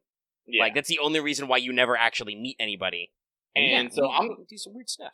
So I was actually thinking about it, like, the pass out was so weird. I'm just starting to wonder if it was the fucking counterforce that just said, close your eyes for a minute. You are needed for what things to come. Well, and that fits the sense of just like, this one's gonna be the right one. Just scoot you very slightly into position, and then that's all you needed. That's all that needed to be done. Yeah. From there, the explosion happened, you rush, you encounter MASH, you get ray shifted, like MASH, like everything everything coalesces because you passed out at that meeting. It's crazy to think about. Oh, I see you posted hang on. I need to add another one to that. Yeah. I definitely would not mind a Tosaka servant, by the way. That would be pretty... Considering we already have Rin faces who are not Rin, that would be a pretty interesting way to get an actual Rin in there to do Tosaka. Even though she is a gag, but also, it could be funny. And hey, Capsule Servant is in the wider release. It was originally only a minigame with, I think, the PSP or Vita port of Hollow Ataraxia, but they've released it on mobile in Japan. Mm-hmm. I play it. So, there it is. I don't know if there's necessarily anything we can go deeper onto it. So, Broke High Schooler, thank you very much for your question. So, this one comes from Interplayer and the Terry Stalker. I'm just gonna let that one hang in the air for a minute. Hey, Lucky and Omega, I'll keep it short. Which Grey War and all the Fate universes would you like to see adapted into a piece of media? Be it anime, manga, light novel, what have you? Personally, I'd love to see the third Fuyuki Grey War adapted just so I can understand how exactly the Ironborn fucked up the rail so badly with Angra.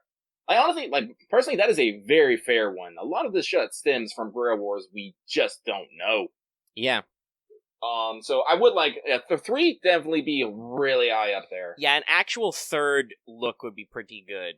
Because, that's one of the ones that no matter the continuity is usually a big deal. Mm-hmm. And then we just, don't see it, Mm-hmm. Another one that I think might be interesting is the FGO, Holy Grail War. That, Solomon one. It would be interesting to see. FGO 0. Yeah. That would be a interesting story. And lastly, I think I would actually like to see an actual anime adaptation of, Extra CCC, like the full thing. Well, yeah, we should. I want there to be another adaptation, even if it's just like an anime adaptation of Foxtail when they finish it. That'd be good. An alternate version of it that we're likely to get in this goddamn country. Yes. So I want Third Holy Grail War because deepest lore. FGO Holy Grail War for lore, and Foxtail because Tamamo and Sakura 5. Lucky gave the double thumbs up. So, Interplayer Stalker, thank you very much for your question. We are moving on to Ozymandio. Hey, Lucky and Omega, love the segment. My question is, if you can redesign a gag character to make them more badass, who would it be? Mine would either be Caesar or Blackbeard. Keep up the great work, by the way, Omega. Your Red Eyes deck is pretty sweet. Hey. So, Lucky, like I said, I like Blackbeard. I really do. But because I like him so much, I would definitely want to see him, just pull out something badass just out of nowhere. I really think, I know he's comical, but also I think he can be plenty cool if he tries. Yeah, he can. Like I said, Blackbeard's kind of, he's not deep, but he kind of has a bit of depth to him. Which I've always liked. Like I said, when playing Okeanis, really sold me on, how much of a villain he can be, but also how much how much of not an actual fucking jerk he is. He has goals, he has missions, he has all that crazy stuff. But he's also a goddamn pervert and a man of culture, and I can respect that. He often, and just like I said, like even if they gave him a super Blackbeard form, I still want him to die every time he shows up because that's just how we do, and it makes me laugh every time. Chocolate is tyranny.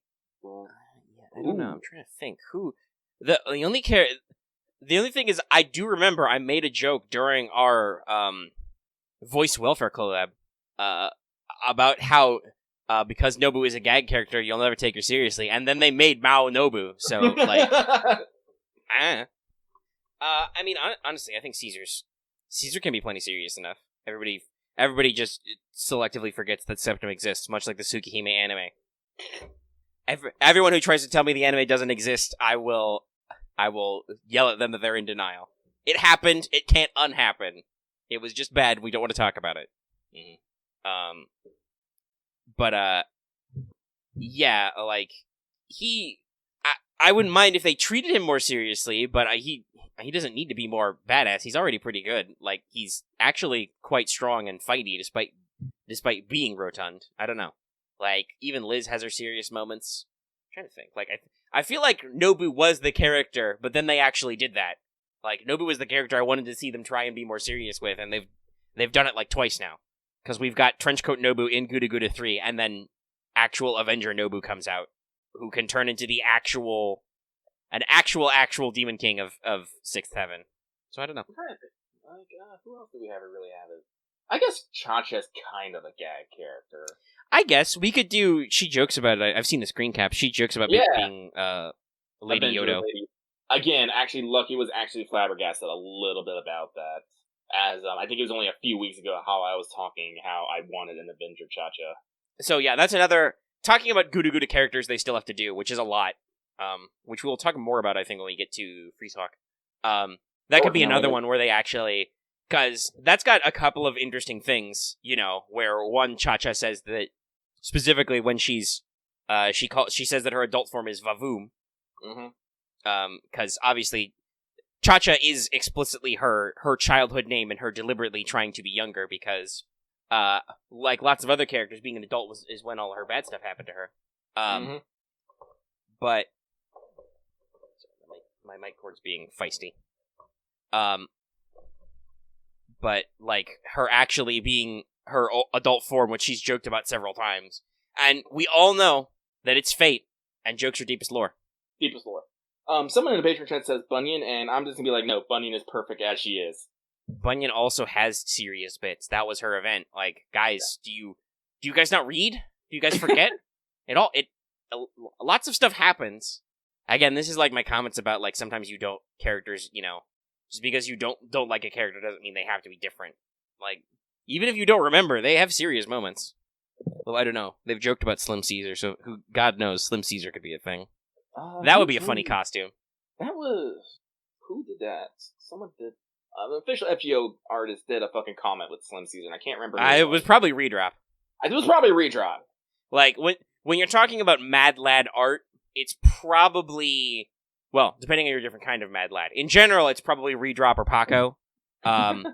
If it's Mad Horny, it was probably Wada. And like, occasionally, Raita draws some stuff in his style. But Raita is mostly a madman on his own. Alright. But... Yeah, so... Yeah, I'd like to see, like, a badass Blackbeard or Chacha, I guess. And that's it for that. So thank you, Ozymandio. Moving on to our boy, King of Hearts. Yo, Lucky Mega, first off, I want to apologize for my comment last Mailbag about USOs. Had I known someone had already decided to end Lucky's career that way, I wouldn't have said anything. Wait, does that mean you were intentionally trying to end my career? No, I think it was just like they were just making a comment about USOs, and then it just so happened to also be the week of the great USO inning.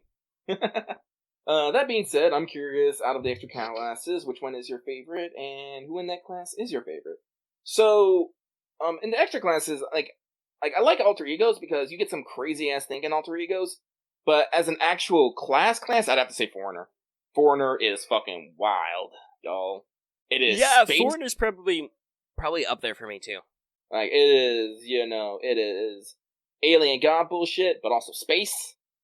And it has fucking Abby in it, who I adore. She is my precious child. Pets. I will feed you pancakes. Make sure you say your prayers. Good girl. But as I said, I do have like a lot of love for alter egos because that's where we're gonna get all our Sakura 5. Like I said, I have a healthy adornment of Kiara, dangerously so, and as I said, I just got me an Okitan altar. So yeah, a lot of people say that Caster is the catch-all for like weird servants. I'm like, nah, it's definitely alter ego. Well, yeah, alter ego is the class that has no definition. Yeah, like again. I did this whole homebrew thing. That means you have to actually explore the rules and like define stuff. I think literally every other class that's like a real and not a weird one-off gag, or not even a gag, but you know what I mean. Gunner, Faker. Well, honestly, Gunner's even more a real class than some others. Like Gunner and Faker at least have consistent rules. I'm talking about like, hold on, I might also sneeze. Funny Vamp. Yeah, but like Funny Vamp or Shiki being categorized as monster in extra, like what's his? I think it's like a Watcher in Strange Fake. Yeah, we can't have a Lancer. We're just gonna make up a dumb fake class for no reason. Thanks, guys. Thanks, buddy. Gotta be extra try hard, I guess. I don't know. But Alter Ego is the class that has the most members of it, where it's just, I don't know. I guess they're just an alternate. I guess. They're a type of entity which also is a class container, right? Yeah. Because all of the 8 Tamamo 9, funny how that works out, are alter egos with a capital A, but they are not all the class alter ego, as seen with Cat. Yes. And probably with Vitch, because her slide is for assassin. Mm-hmm. And we literally have a different character who's alter ego. Why is he alter ego? I don't fucking know. I don't make the rules. But yeah. So my answer is, as much as I like Avengers, it also is probably Foreigner, just because there's a lot of interesting stuff going on there, and also, I love that Foreigners counter Berserkers. Mm-hmm. Like, mechanically, Alter Ego, very useful, a lot of interesting characters in there. Speaking about weirdness, fucking Mecha Liz is an Alter Ego, you know? Mm-hmm. What's even going on here? But Yedge, it's probably Foreigner, just because I love that shit, and it's Hokusai, obviously. Obviously, Hokusai is my favorite. So... Launcher is another one-off gag where Jinako is literally like, "Are you sure you're a Lancer? You're fucking throwing spears and blowing up countries. I'm gonna call you Launcher." And Karna, being Karna, is just like, "Okay, I accept this. I am now Launcher." So, King of Hearts, thank you for your question. Moving on to Panzer Waffle, a tank made of waffles. Top tag. Hiya! Your discussion on Force Wheel made me wonder, have you guys ever heard of a TCG called something Schwartz? How do you pronounce that? Weiss Schwartz. I don't know why they chose to write the dumb German B like 2 S's, but it's Weiss Schwartz. Oh, it's Weiss. Yes. That's what the dumb German B thing is. It's the double S. Much like if you were saying Scheisse. Oh. So Weiss Schwartz. It's basically a game where you build a deck around the anime video game IP, including those like Fate Zero and a little bit of Blade Work. They even recently had an FGO set come out. So I took a quick look at it. I dug it up, and frankly, I'm gonna be honest, I'm not super impressed. Not like Force of Will. Force of Will had definitely like unique and like dedicated things to this. What Weiss Schwartz looks like it does, it looks like it just takes a bunch of anime, cuts out like images from them, and slaps rules on it. Yeah, I believe that is. I have heard of them before. I believe that is actually Weiss Schwartz's gimmick. Is they are like Axe literally said that they're he said that it's a game about anime studios competing for TV time. So like no, it's literally anime licensing the game. Yeah, which means that's cool and all that you can do those cool mashup stuff, but as a game, I'm not sure for me, that's not a good enough hook. Like, I don't know, if they've got like a big box set for FGO stuff, fuck it. I'm gonna be an unboxing guy now, so fuck it, maybe I'll buy one, but other than that, Yeah, like Force of Will got me interested because, you know, it definitely has like all its own like unique, interesting stuff on top of rules, and then they have additional things like Valkyria Chronicles and Ghost in the Shell. So, like, I don't know, well, I'd definitely be willing to give, like, Force of Will a try. I probably would not do it for Weiss Schwartz. That's just how Lucky feels. If you like it, you do you. Play on, player. But, Panzer Waffle, that waffly tank, thank you for your question. Coming up next, it's In for Nero. What are your thoughts on the translation AP K for FGO. I'm just gonna stop there. Because guys, we have made this comment. We do not play JPFGO. We only play the English version. It's not to say that there's anything wrong with the JP version. It's just not our jam. Therefore, we know nothing about how that operates, the translation pack and stuff. No one talks to us about that things because, as I said, we stated that it's not our jam. And that also. The second part of this, the creator says since the text is stored, luckily the devs can't even find out if you're using it. If you don't want the devs to find out that you're using it, that usually means you're doing something that's probably not that great. Yeah, no. Like, I don't know what we're going for. Is the point that this is like a hacked APK that does stuff? That sounds like a good way to lose your JP account, which would already be bad enough. The reason why we're not into JP, besides the translation barrier, is the not wanting to do 2 accounts. Yeah. Like, quite frankly, there are some people in the community who have a shitload of alts, and I can't understand it. How do you have the time or energy to do this at all? Mm. Like, fuck, I can't do 2 NA accounts. I can't. Same with Lucky. I'm just not interested at all. One, I don't want to do any weird hacked APK shit, and 2, I don't have the brain space for another FGO account anyway. It'll come to America. It's fine. Oh, apparently with White Schwartz, there are signed VA cards. That's interesting. Yeah, I don't know if that's actually like they sign the cards and print them, or if that's just a gimmick. I don't know. Might be a gimmick, but still interesting. Again, it really seems like the point of the game is for the multi-purpose branding, and then like you said, there's kind of a game around it. Also, sorry if I'm making a lot of weird like snorty noises. I'm a little congested right now. All right, so again, we don't play JP. We don't use the translation APK, so we can't fully comment on it, and we probably will not use it, because... Also, I gotta be honest, what is it? Is it gonna be MTL? That's not... Machine translation for Fate sounds awful, because Fate's really, really dumb about the way it writes stuff a lot. And it's like if you've ever run Google Translate on like an FGO news article, you'll see what I mean. If it's not MTL, that means somebody's trying to translate it, which means if you're getting a real translation, you're waiting a couple weeks. I think there are people still translating story segments from Requiem, if not earlier, like Lost Belts and stuff. No. I know. Anyway. So, Infernera, thank you for your comment. We move on to a hunter in quarantine, still holding in. A lot of hunters. Stars and hunters. Star Hunter. I'm pretty sure that's going to be an alias next week. Anyway, dear Lucky and Omega, first off, big fan of yours. Been listening to your podcast ever since Let's Talk FGO number 17. Thank you. Now to my question. What is your favorite event story-wise? For me, it's Prison Tower and Gudaguda 3. Solid choices. Keep up the good work. Sorry if my English is bad. It's not my first language. No, you fine, bro. You fine. This is Studio Omega. No one does English good. Correct. Big thanks from Argentina. We got that South American flavor in right now. Great. So again, Heart and Quirky, thank you for your comment. Now, to answer your question, Babylonia is still pretty up there for me. If not, actually no, I'm gonna say specifically, I believe he says event story, so... Oh, event story. That's why they singled out Prison Tower and Gudaguda. That's why I'm having a solid think right now. Doing a solid think. Well, then at that point, I'm gonna say CCC. No, that's an event. That counts. That's a good one. Yeah. CCC's a really good choice. I'm trying to think, what were other event stories that really blew me away? APOC collab was really good. Yeah, it was better than I the thought. Fate Zero. Most of the collab stories, when they're not like Prisma, where it's just completely ludicrous.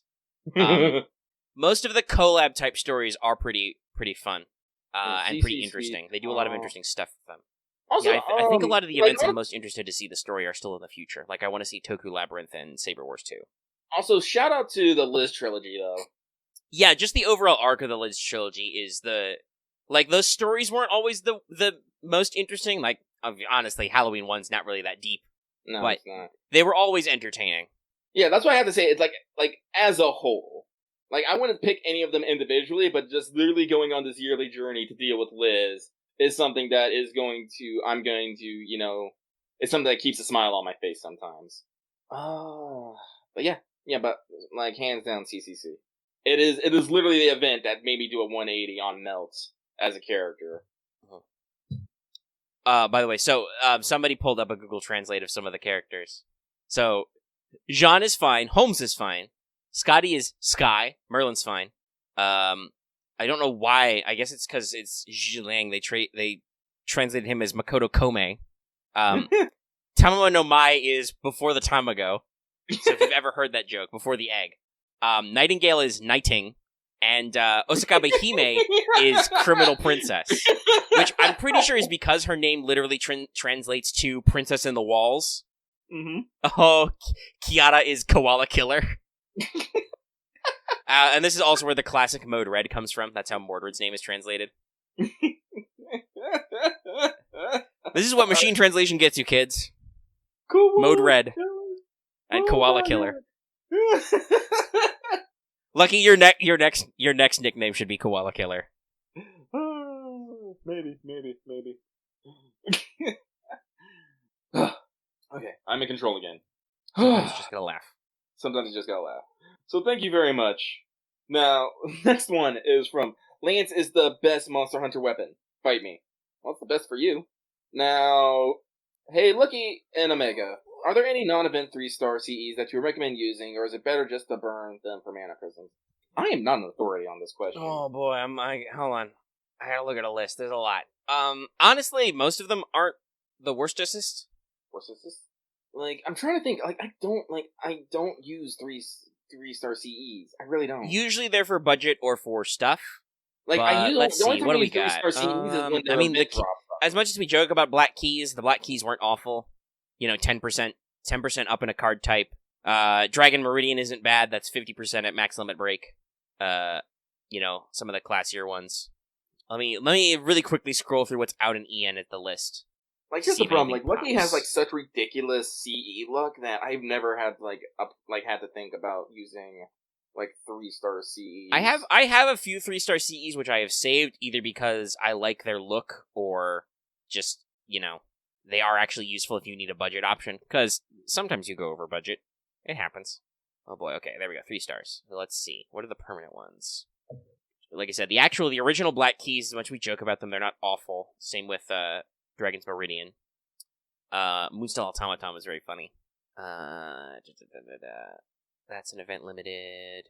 No, Ryoto Temple always makes me annoyed. Elixir of Love is the one that increases your charm rate. That can be good for certain niche builds, because I don't think that's a very common effect. I'm just double-checking them. Self-Gia Scroll for the same reason as the other one. That improves your stun rate. Oh, Lizbot is talking in chat. So, let's see. Jeweled Swords. Zeltrich also has a pretty decent start, but yeah, I don't know. It's not. I'm just scrolling through to make sure. Hydro Dagger is a niche that increases your death rate. Frog Rock increases your critical star gather by a percentage. That can be decent. Is there anything else, really? Collection of Mysterious Masks might be good. That increases your star drop and gather rate also. Honestly, just read, don't turn on Burn 3 and read your fucking 3 stars when you summon them. Read them first and actually see what's up and if they're worth it, and if not, then decide to burn them. It's not rocket science what we're doing here. Yeah. So, Lance's best Monster Hunter weapon, fight me. Thank you for your question. The answer is just a resounding, there's a few. And we move on to that lucky jerk who keeps stealing Lucky Omeka's waifus card. Dear Rabbit of Tyranny and Man of the Imperium, with summer and anniversary around the corner, what would be a single simple change you make to the game? I will be back next week to ask about summer service, just so you have time to brainstorm. Well, honestly, we talk about the summers all the way. A simple change? Like honestly, I'm going to make it something that I've always said. It is actually a simple change. Just add to the rare prism shops 10 USOs a month for 3 rare prisms, 3 rare prisms each. Which I believe it's 3 rare prisms if you burn any SSR, not if necessarily, or even if you get extra. But if you burn any SSR, you get 3 rare prisms. Yeah. 10 rare prisms, 3 RP in each, once a month. That'd be my change. Simple. And that's a fairly decent pity mechanic. If you get if you're rolling a shitload and you get a shitload of extra SSRs or SRs you don't care about, you can turn that into 1 NP level of an SR on banner once a month. That's still a shitload of money. And yeah, that's basically mine. My immediate thought was unfuck the pity system. Yeah, that's it. Rare prisms are the new pity system. Just make them the whole pity system. Yep. And you can still keep your extras if you actually get extra copies beyond NP5 of an SSR period without having to burn them, right? Just, double down on that. because that's also ludicrous too. We'll keep going on. Well, we're gonna skip that one. Yeah. You forgot to do the thing. Well, no. He put it at the end. Oh no! After card, at least in my order, there's one person who does not have any alias. Oh, there is, but it's let's see here. So this one's from. This is gonna sound weird. From oh shit! It took me this long to actually say my Discord name, Dogma. Dear Lucky and Omega, how are things doing this fine evening? I'm doing terrible due to a lack of air conditioning. I'm a sticky, sweaty mess. But to the question on hand, in the spirit of Gudaguda, what if Emiya Archer and Emiya Assassin got to show Okitan around Chaldea? What would you think they talk about? And do you think we need to have more current guardians? They're a pain to write, but the world is so little with them. And also, what would be your bond lines if you were a servant? That's a lot of question. Yeah, that's a lot of questions. That's like 3 questions. So first off, I'm not going to talk about bond lines. That's literally 5 bond lines that have to be ratcheting and scale. I'm not going to do that. Sorry. That's not no. Also, Zach, Emiya Archer, too fucking busy. Gotta cook. Emiya Assassin, too edgy. Not going to hang out with anybody. He's going to be moody in his room while Irie pines for him outside. Clearly. Family. Mm-hmm. So to answer the middle question, do you think we need more counter guardians? Yes. Just put Tosaka in the game. She exists. Do it. Yeah, do it. She can be a 4-star archer. That'd be great. That would be pretty funny to have the. I've already said we need more Kana Ueda roles. That was actually we should probably. Well, I don't know. The show will already be really long, but that was a tear we went on sometime earlier in the week where we were looking at voice actors and seeing who's got all the roles. Because it's pretty interesting seeing who is like you mentioned the characters you always forget that like Chiwa Saito does several, like she's Kuro and Boudica, I think. And Dion. That's right. I will open that list up so we can do that as a free talk topic maybe. But I do think we need more Kana Ueda roles. She needs to be paid more money so she can wail for herself more. Mm-hmm. And heroic spirit Tosaka would be perfect. Mm-hmm. So that's everything. Yeah. I'll leave it there. So oh shit, it took you this long to actually say my name. Discord name Dogma. Thank you for your question. Next one comes from Go and Make Your Powermancer. Hey yo, Alea Omega, and finally dressed Housemaker Lucky. With the recent popularity of the Faint Hope Room, good luck Lucky with running your own game too. I had a question to the both of you. If you had to complete, and if you had the complete and utter backing to do it, what kind of Fate format or premise, think of how Fate Stay Night, Epilogue, Extra Requiem all work differently, would you like to make? I hope you're having a good day, and maybe a sustained show running. Make a Fate format? What? Fate format or premise? Honestly, so this is a I know who's done this. I won't call him out, but he's here. This is another one of those you're making assumptions questions again, buddy. There's a lot of parts to this that are technical, but I can actually kind of answer this question just because you mentioned the homebrew. I have specifically said if I was to do a longer form campaign, what my format of Grail War would be, which is I wanted to do teams because teams is cool. And the setup would be my idea is basically the Einsburns would still be butthurt over the Holy Grail, especially after Rin and Waver disassemble it. So they try to make another one. So your 2 factions would be Tosaka faction and Einsburn faction. Slightly inspired by, I've also heard some stories of a similar idea from another person in the community who does stuff. But basically that would be the 2 primary factions, and then there would be a 3rd faction because the Holy Grail is... You can't have a Holy Grail war without somebody fucking it up somewhere. Mm-hmm. So there's no official Mato faction because, the Matos are all extinct. We don't need them anymore. But the Grail still keeps trying to fill out a 3rd roster. Mm-hmm. So that would be like the shenanigans part. And that would be the rough outline for the format is just, the Einsburns want a sequel. So now we're doing teams. And that's what my continuity would be. So that's what I got. The worldwide Grail War. See, that's something I keep thinking about. Like, if they were to go into a 3rd season, what would be the scale of that? Itchy. Cause, the way that, FGO works is, Chapter 1 of, FGO was, a fight to, basically restore the past. Part 2 is something to fix the present. So, a Season 3 would be something to, ensure the future or something? Something along those things? How would that work? Lucky's immediate answer is that there's some goddamn weird fucking world line shit going on in 7 sectors around the world that you must travel to, where you get alternated to a weird, crazy future where shit went weird. Weird future. Weird future. That is true. That is the next step is future travel, because like you said, singularities were a point in the past. Lost belts are a past divergent point that reaches the present. So clearly futures. Fight the future. Fuck the future. And we do know that there are some periods that are actually in the future, you know. Besides notes, there's Extra and Requiem are all technically set in the future from the FGO point of view. Okay, cool. There we go. There we go. So go and make a parent. Thank you for your comment. Moving on. Alias. The 65,535th victim of craft essence-based gotcha bullying. Hello, this is my first time on here. I enjoy watching the show on a regular basis. Hope the good work is kept up. Well, thank you. My question is as such. FGO is known for its many, many infamous battles. Which story battle up to now in NA would you consider the most difficult and frustrating? Probably Camelot. Yeah, it wasn't the Gawain fight because I was well prepped for that, but definitely I feel like Camelot's bosses were the ones that still, like, I feel like there were fights with Mordred or Tristan where I was still shenanigans. Because Camelot was the big difficulty up ramp. Yes.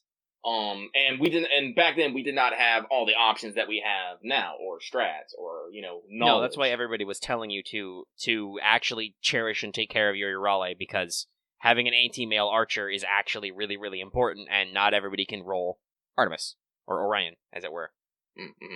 So, yeah, like, that was definitely a time where I'm just all like, here comes another fucking Mordred beam! Spicy, and just, Gawain's just like, I don't fucking care. It's like, God damn it. Heck, even the one time you fight Lancelot, he has ruler stats, so that's a very niche thing you gotta do, especially considering, I do believe he was actually weak to Avengers, but there were only like 2 of them at the time, both of whom were limited. So yeah, Camelot I think is the spiciest story difficulty. I'm trying to think, like, I don't think any of Agartha really took me for a loop. Like, all those were pretty manageable because I knew what I was doing. Like, I didn't... some of the Shimosa fights were tough, but I went whole hog on them. And I didn't... Like, I felt, Support Musashi was kind of dead weight because they didn't give her 3rd skill, which she really needed. Needed those hard defenses. But other than that, like, it's not like those were super hard, you just have to know what you're doing most of the time. And because Epic of Remnant is optional and extra hard, like, I think most people who've been playing the game since launch know what they're doing with it. Like, same with, like, if you were in JP and, Forerunner comes out of nowhere, okay, but I'd known for 2 years that I'd need that Mecha Liz, so... I feel like, Camelot was definitely the only one that still felt like it was a slog, even with prep time. So, thank you, 65,535th victim of craft essence-based gotcha bullying, for your comment. This one comes from Medusa Sex Slave. I wish. I'm sorry, this just makes me think of the Twitter of Medusa and Shiro in the really weird sex positions, and I'm laughing internally right now. I can't leak it for reasons, but no, you could, great. Probably. I could. You could link it. You could link the Twitter handle. I don't know if you could link any of the tweets. No. Listen, Lucky looks at, like, naked girls, alright? I will Who not doesn't? be shamed. I will not be shamed away from this. Anyway. Hi, guys. Greeting from Argentina. Oh, hey, we got another one from Argentina. Thank you. Thanks for the great content. No, thank you. I hate long vids, but somehow I can watch your 2 to 3 hour Let's Talk FGO no problems and love it. Well, that just makes me tickle pink inside. Luckily, I was already pink inside. What is your favorite inside? Yeah. What is your favorite Nasuverse story and or character, and why? Ooh, there's a lot of Nasuverse, and unfortunately, I haven't partaken in all of it. But let's see. I mean, yeah. I guess the question is, do you like anything that's not Fate over Fate? And then, what's your favorite Fate? I still really like Unlimited Blade Works. That's probably pretty in there. Other than FGO itself. Like, I really like Kara no Kyokai, but I don't know if it's my favoritists. Yeah, Kara no Kyokai is definitely up there. That for us would be the other big competition, because hey, guess what? There's not actually an official release of Tsukihime. I don't know. I guess we could play Melty Blood, Lucky. We could be those guys.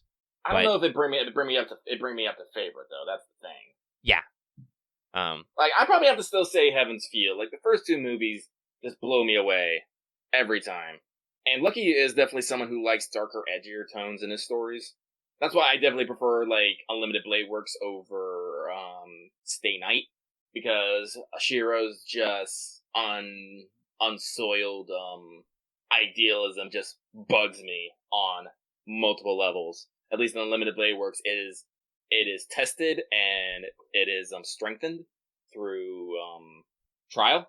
And in Heaven's Feel, it's just, like, sometimes you just have to do dark things. Or something, you know. But, like, yeah, like, and, like, FGO's story is good, but it's a lot of story. It's a lot of parts, too. Mm-hmm. And we don't know where the end exactly is. Because that's the other thing. A good story has an ending. At some point, it must stop. And where it stops is honestly just as beginning as where it begins. So, like, I can't really, like, say any part of FGO per se without, like, going in specific sections. But, again, specific sections are just part of the whole. So it's like, Lucky makes wild gesticulating motions here. And like I said, there's a lot of Nasu verse out there. Like, there's some things I just haven't, like, fully, like, dove into. Like, Lucky only knows, like the fucking key points of notes. Like, he has never played Melty Blood. Like, all the short stories that Nasu has written, hasn't seen. Tsukihime, I only passingly know because I attempted to play the VN a long time ago and didn't get very far in it. Yeah, that's what I was gonna say about, like, it's gonna be Fate or it's gonna be Karno Kyokai, because it's not, oh boy, PS5 memes. Of course PS5 memes. It's not, you know, like, it's not gonna be Tsukihime because that's only a VN and an anime that nobody wants to talk about, and then the fighting game spin-offs. Alright. But yeah, so I'm gonna say Heaven's Feel. And again, Aniplex, if you're not gonna put it in theater, just open up the Blu-ray pre-orders. Just do it. Like, I'm sure they're working on it. Like, I'll put in my pre-order and still go see it in theaters. Alright, but we're gonna move on. Thank you, Medusa's Sex Slave. I wish. We're gonna move in to It's That Time Again, Wallet-kun. That's a great name, by the way. Hi, Lucky Omega. Who do you want for a summer event? What server do you want to see in a swimsuit? And what server do you want to be the welfare of the event? I think that's concise enough. So, for a summer event, I want an amusement park. Like actual kind of like a big amusement park. Like, I know we might have done something like that with Oniland, but I think Oniland was kind of specific in its execution, if I remember correctly. I don't know. Yeah, we'll see, but it's Oniland, I believe, definitely has a certain vibe. Yeah, so, and it's kind of honestly, it feels more like it's about being small than having a fun, you know, like, summer vacay time. What servants? Like, if not an amusement park, might maybe like a water park, or like Hey, listen, every giant ass amusement park, like Chaldea Park, which is a thing they described, that has a water section. So yeah, just do Chaldea Park as an event. What servants do I want to see in a swimsuit? So right off top of my head, I want a Kiara. Top of his back. Top of my back. I want a Kiara. People have caught me on to the idea of a summer lip, which I think would be hilarious, especially if we put her into, like, I don't know, like, some weird diving gear. Because I was thinking about it, like, can Lip even swim? She weighs a ton. I'm not gonna tell her that, but she weighs a ton. She can float. In her hand? Can she? Sure. Why shouldn't she float? Because her hands are a ton? She has a ballast. Yeah, it just means that her ballasts are the last things to sink. That's a funny fucking image, by the way. Liz only does the dead man float. Not the Lip only does the dead man float, just straight, you know, face and tits up, hands way down. But I also have a mighty need for a Boudica and swimsuit. And let's see here, Chara, Lip, Boudica. I guess, comma. That would be a funny one. That'd be a funny Well, one. I mean, other than BB and Melt, who are just Sakura faces, there's no actual Sakura type character who has a swimsuit. Like, there's no Summer Perverti or anything either. So that'd be nice. Because let's be real, BB and especially the alter egos really are truly their own characters because they are composites. Yeah. Ooh, excuse me. But anyway, do you got any summer servants off the top of your head? Medusa, and Medusa? No. Not just Medusa. But also, Summer Lancer Alter. Oh, yes, Artoria. yes. We need to Very complete true. that circle. Yes, we do. Very true.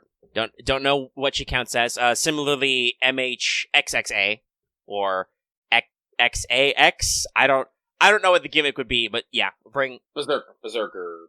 Mega Chen, but as a summer like MHXX. Even though I think supposedly she died in the continuity somewhere, I think XX also mumbles about revival flags.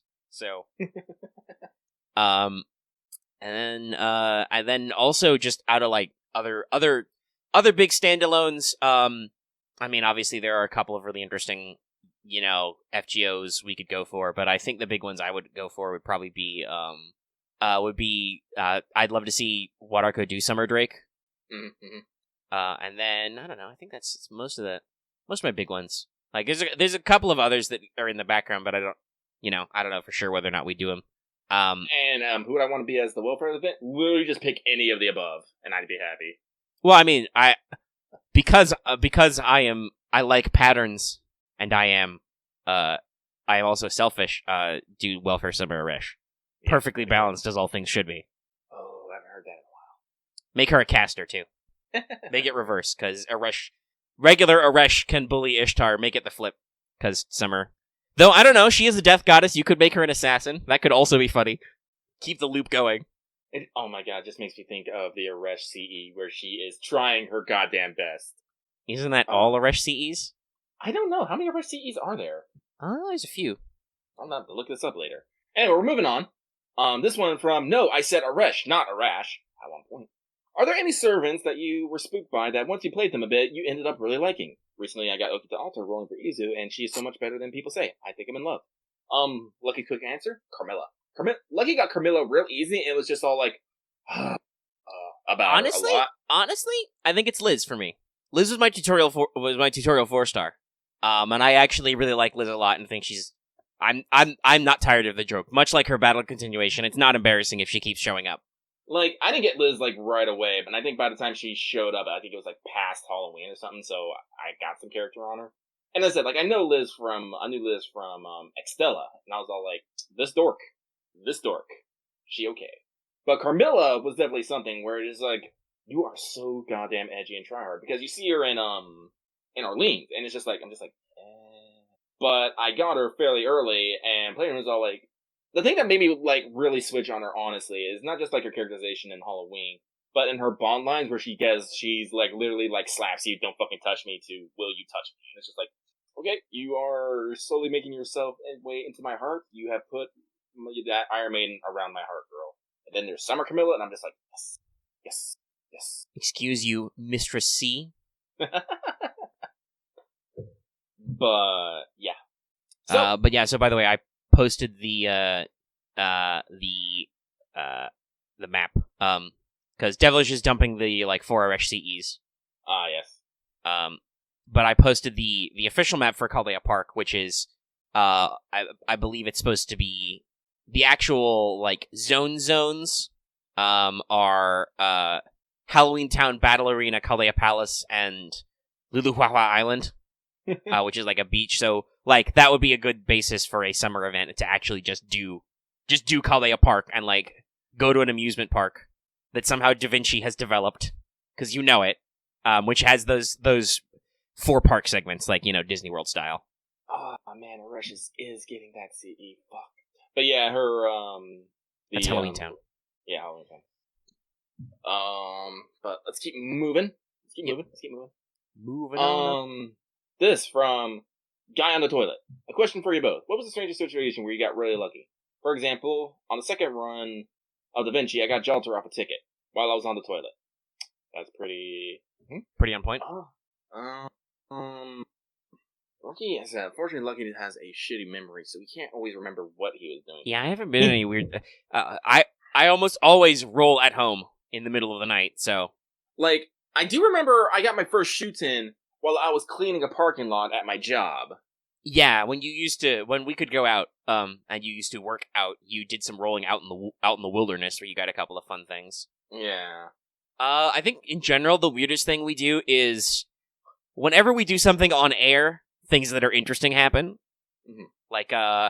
Lucky rolled the GS like you rolled a GSSR or something or a different banner and you got a waiver on air once. I think I also got my first waiver on a GSSR lucky bag on air.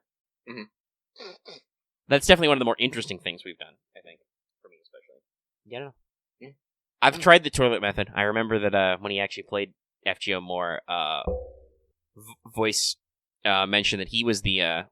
He was one of the guys who got lucky in the toilet, but I never had any luck with that. Going to the bathroom and rolling. I prefer to comfortably roll, usually in bed. Like, honestly, like, I don't know. Like, I've gotten a few servants where I tried super hard to get them, but then I actually, like, finish a story and, my heart is filled with emotion and I summon them. That was literally the case with Okitan Altar. But I don't know. So, I want to say, we're going to keep this moving. So, thank you. I said, Arash, not Arash. For question? Wait, no, that was the wrong one. Guy in the toilet, my bad. Fuck. It's blending together. Well, the mission clock is at almost 2.5 hours. Okay, I'm gonna keep going. From Tyrant Alter Ego. Dear Lucky Omega, do you think there will ever be a Fate series in which the series protagonist is the child of an incarcerated winning servant and that their master love interest and they inherited noble phantasms? No. Okay, yeah, no, we're done. Sorry. Also, we're skipping this next one. I said no links. There's no link. I like accidentally refreshed my page and now my order is all out. Anyway, continue. What's next? And this one from Emblem. Thank you for answering my questions during the last mailbag, as it's helped me out plenty. Now my question is, this week, besides Fate, what is the one series you really, really like? Thank you for answering my question. All of them. I don't fucking know. Like, I don't know, like, are we talking about... Didn't we literally get a question like, what are your favorite video games last week? Yeah. Like I said, this is the problem. Lucky is a fucking filthy polygamist, not just in love, but in likes. I just like a lot of stuff. It's really hard for me just to say, this is my favorite. One series I really, really like, though, I like things with Monster Girls in it. I literally own the Blu-ray of Everyday's Life with Monster Girls. I like, fun fact, I actually did fire off, some things upon this, and I do own now Volume 1 and 2 of Monster Girl Encyclopedia. For reasons. Research. Clearly. Research. But, I'm not sure, what series? Like, are we talking games? Like, Lucky likes a lot of shitty isekai. And not shitty isekai. Fuck. No, I have a large list of franchises I really like. I don't know I don't even know how to stop this, guys. Just in general, this is nothing against you, Emblem, for writing this question, but in general, guys, stop asking us about favorites. We're bad at this. Much like English, we're bad at favorites. We like stuff. If you want to ask why I like something, I can tell you. Like, I can get into that, but just saying what's your favorite, I'm just like, I don't know. I can definitely talk about why I like certain things over certain things and such and such and such. So, in the future, if it's like, maybe ask, maybe about a particular genre, or why do we like a certain something. Might help. But Emblem, thank you for your question. Please do not feel bad. I know you, Emblem. Please do not feel bad. You are a precious cupcake, and you did no wrong. Lucky took a sip of a soda. Yeah, there was no crack today, because Lucky went to Wendy's and got, a double, barbecue cheeseburger. And I was just like, give me a large soda. Large. So that's why for that. I don't know, I guess I could have, played with the straw a bit. I don't know. That's an entirely different sound effect. Yes. Anyway, that's it for Let's Talk FGO Mailbag. Thank you all so much for your comments. Again, I'm going to have to look at how I write the rules and maybe bold and repeat some things. I don't know, make sure you put them at the top so there's no cutoff. Yeah, we'll see. Okay. Because I'm not blaming people for not reading. I'm blaming myself for not making it clear enough. Reading's hard, y'all. And then once you've made it clear, and then people break the rules, you can be like, That's how lucky you do. But okay, that is Mailbag. It is now time for Free Talk. We got a couple of different things we can hit up. I guess we should start at the one that's actually written down first, unless you want to talk about the voice actor thing, since we mentioned that on Mailbag. I'm fine with passing on that, honestly. Okay. It was just a fun note about who has what roles. But Gudaguda 3! Let's go. Let's talk about Gudaguda 3. Technically not final impressions, because there's... Ooh, excuse me, got a little burpy. There's still, 4 or 5 days left in the event, and Omega's not done! I'm trying! But the missions, they're so big! You gotta kill so many enemies. Also, bless you, Lucky. Thank you. Lucky has finished the story, he's in the epilogue, but he's at, 60-something missions. He's still got a bit to go. Technically, I think I have more missions than you, because I'm at, 66, or more. Yeah, I think I'm at 62 to 63. Maybe. I just haven't done the missions I need to complete the story quite yet. Heck. But I'm working on it, okay? I'm trying. It's just, God, this event really wants you to have that fucking Okitan for that plus 100% damage to basically everybody who matters. Like, there are a couple of knight nodes, and if they're sabers, that's really easy because there's 2 bonus archers who are okay. One of which is a former welfare. And I guess technically you can kind of do what I'm trying to do, which is rub Cha-Cha on everything, but also, Cha-Cha's a little squishy. And she's only like she's plus 80% damage. That's pretty good, but still. Cha-Cha has low attack by default, is the thing. She's a higher HP, but also because she's a berserker, she's still squishy, so it's a little awkward. I try, but one can only go so new. That's really my only major complaint about the event, is it's 40 AP for everything, and it's post-Solomon, so everything is just chunky. Like, that wolf over there, this stray dog, 60k HP. Somebody went, oh, it's a bonus event, it'll be fine. Never mind, we have, like, 1 servant in every class that counts. And yes, I do have a Ryouma, and I do have an Izo, but they are new baby children who need EXPs. What, am I made of EXPs? I wish. So, yeah, that's my only complaint, is that the event is a little bit of a slap fest in terms of getting missions done. It's better than other, like, pure grinding points ladders and stuff for stuff, but it's, I've definitely, with other stuff going on, it's definitely a little tedious. But story-wise, very entertaining, very interesting. I talked about it earlier, where it's like, they actually did the serious Nobu. Mm-hmm. And they have some interesting has fun the best stuff. lines. I just love her. I love her quips. Mm-hmm. Just always has something to say. Usually involving frogs or eating people. Yeah, Oni is great. And I say, as someone who has beat the story, as I said, I got emotional at the end. I was like, how dare! Also, some good twists. Yeah, this is a very, much like the Redline manga that's coming out, this is a very serious take on this concept of the Gudaguda ethos. I will appreciate that in the epilogue they kind of fate zeroed this, I want to say. Well, actually, just about any event where, alright, we're done being super serious, alright, let's just have a bit of fun. Yeah, Karno Kyokai is another classic example of that, where it's like, it actually gets pretty heavy with the characters it talks about, and then when you beat the main story and you're doing the optional stuff at the end, it's, goofy shit like Gamble Coup and stuff, Yeah. So that'll be fun to actually get to the reverse side and do all those stuff, but not there yet. Though there are a lot of fun Nobus in this. Oh, yeah. Ufo Nobu, Mecha Nobu, Tank I'm Nobu. glad that the Nobu noises are in the story sections. That means they're saved for prosperity, so all Lucky has to do is go into them and he can put those out, and he can have Nobu noises on demand, which is super important to him for reasons. Nope. But in general, the story's got a lot of interesting stuff. I'd want to say, because we talked about Nobukatsu, for instance. This event definitely does a lot to build up the idea that he's totally summonable. Like, I know that in the first time he showed up, it was like, no, he's too weak and obscure, but like, the literal point of this is that, like, he's getting his spirit origin is getting more defined, like, as he keeps recurring as a character, to the point where he can basically be a bonus servant. Summer Nobu as a bonus would be great. I'd love to do that. But basically Nobukatsu can be, he's already to the point where he can be summoned as almost like a chain summon or an extra effect with Nobu, and continues to grow doing stuff. And to the point where we're like, yeah, by the time we get to like Gudaguda 5 or whatever, or an anniversary or something, we could totally just have him summonable, which would be interesting and fun.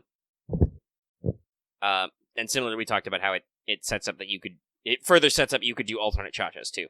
Mm-hmm. Exactly that. I'm trying to think. What's any... Like, I mentioned this early on, and I think I may have mentioned it last week, but it is actually really interesting to see Okitan as reverse melt. Like, she starts out super, super weak as a story support, and then only grows stronger. Mm-hmm. And actually, part of that makes sense, because regular Ogita gave her coat. The Coat of Oaths is actually an NP. Really? It's only it's a C rank NP, which only purpose is to raise Ogita's combat stats. Oh, wow. So, that's fun that she, like, literally gives her the coat, and it makes Okita Alter stronger, because of course it does. It's part of her kit. It's really interesting. Tyranna, you've only posted part of the melt gun. You have to post all the melt gun. We reworked our melt gun emote. And by we, I mean Lucky. Yeah. So it's an actual 2-part emote that actually works. But the scaling is great. But yeah, I'm trying to think, what are my other Gudaguda thoughts? I don't know, like, it's... honestly, it's the amount of story is actually very compact, right? Like, Yeah. there's only like 11 or 12 sections in the main story. I don't remember the number right now. I'm sorry, Lucky just actually spaced on the emote talk. What did you just say?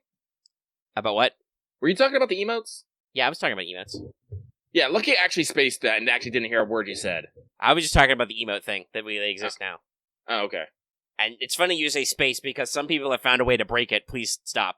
Well, no. That's how it naturally is. When you make the emote, you have to delete the space that comes after it. That's what I mean. So, they're like leaving the space in. Stop it. Quit it. Don't do that. There's Meltgun 1, backspace, Meltgun 2. That reminds me, I actually need to prototype the actual one with Blam Blam, because some people said they like that. Yes. Yeah, see, Axe literally said, miss the Blam Blam. Yeah, some people miss the SFX from the original version. I should workshop that.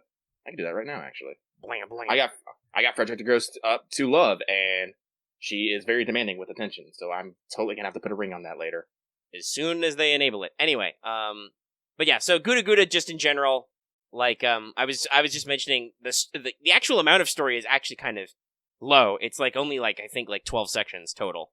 Mm-hmm. So it's interesting because, man, you do a lot of work, like I said. A lot of missions to work on, a lot of AP to spend, but the actual story isn't that big. But it's interesting, and they do some fun stuff.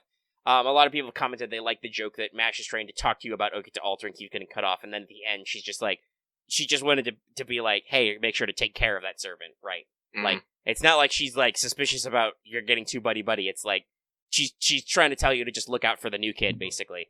Mm-hmm. So that's a funny moment. But I can't really think of too much else to discuss. Not at this moment, event. No. Like, maybe once the whole thing and everybody's done all the reverse stuff and the epilogues. Because I know Nobu Phantasms are going to be a thing. That sounds like that's going to be really funny, but I got to get there. I got to try the challenge quest. You know. There's an Ushi under the same sky with Benkei, it looks like. Yes. They're coming out with those soon, by the way. They're slowly showing up on the Twitters.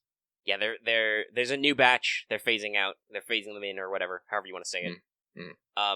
But yeah, that's Gudaguda is good, and we're working our way through. We'll be sure to talk about it more later as we work on the stuff, but it's long.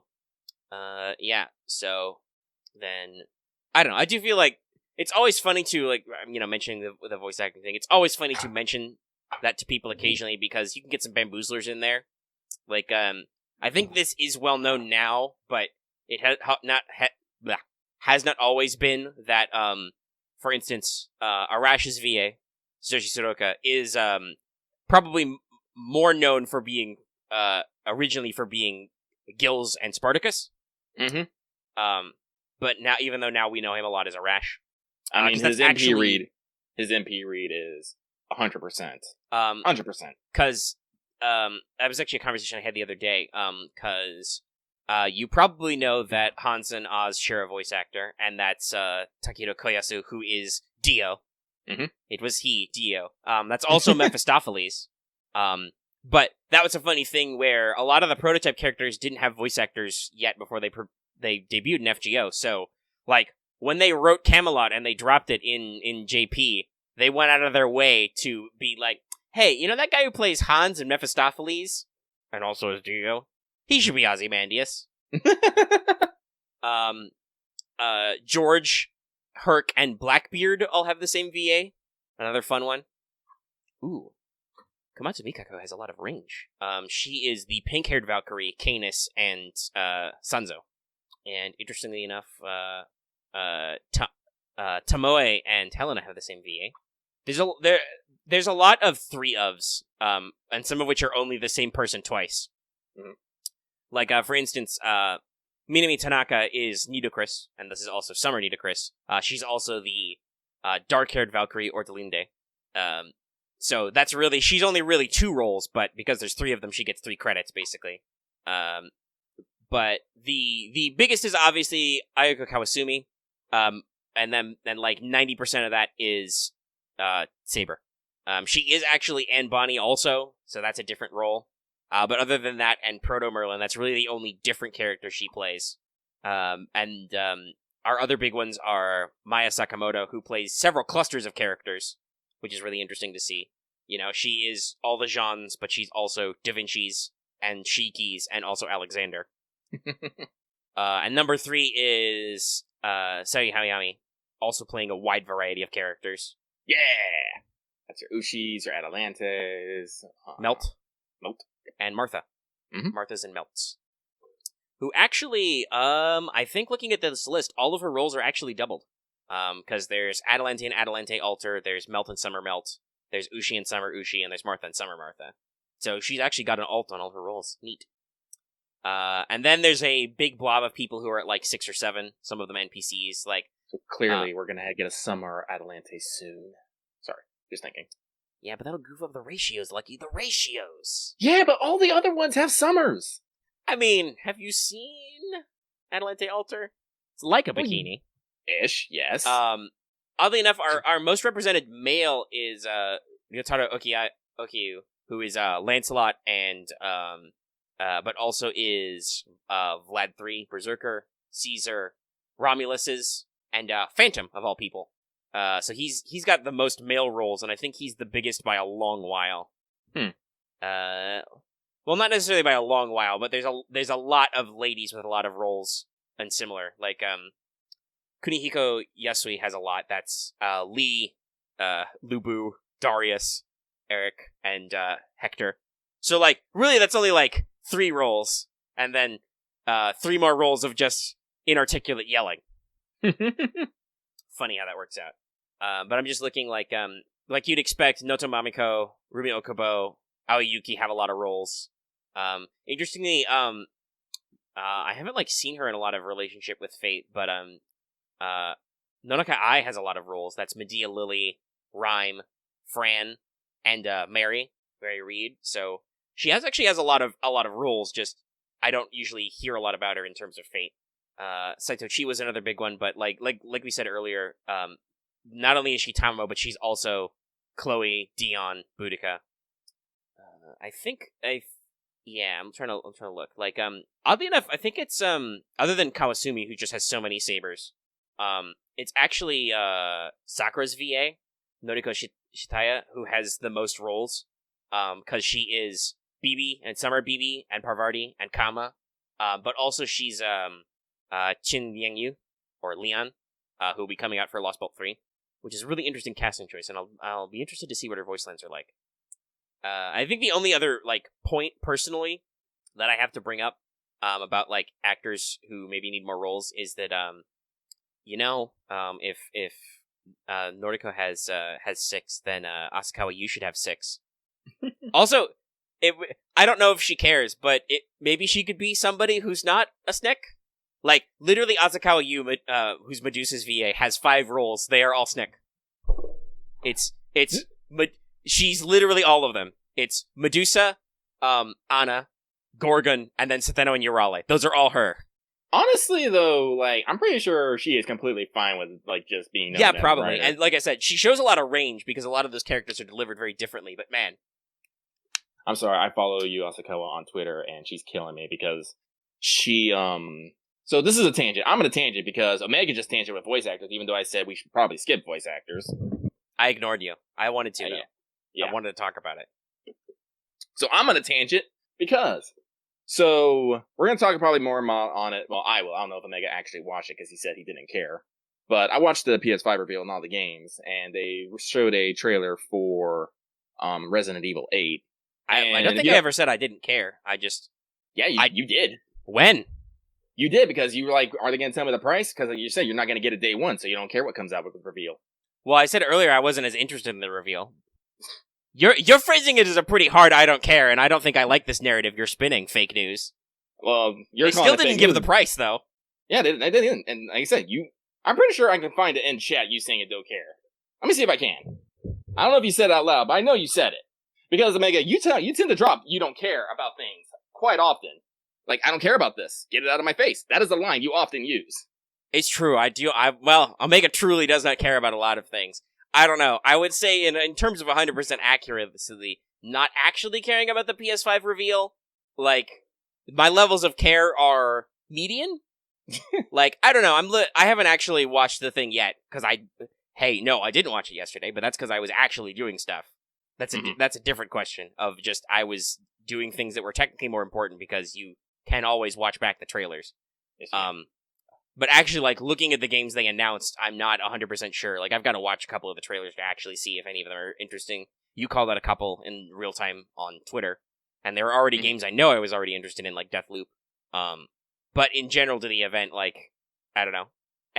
Now you've double changed it as, what did you, Asakawa, care about the PS5 reveal? Oh, so, was mentioning Resident Evil 8, and she's literally going on a tangent how she doesn't care about this game because it's in first person and she won't be able to look at butts.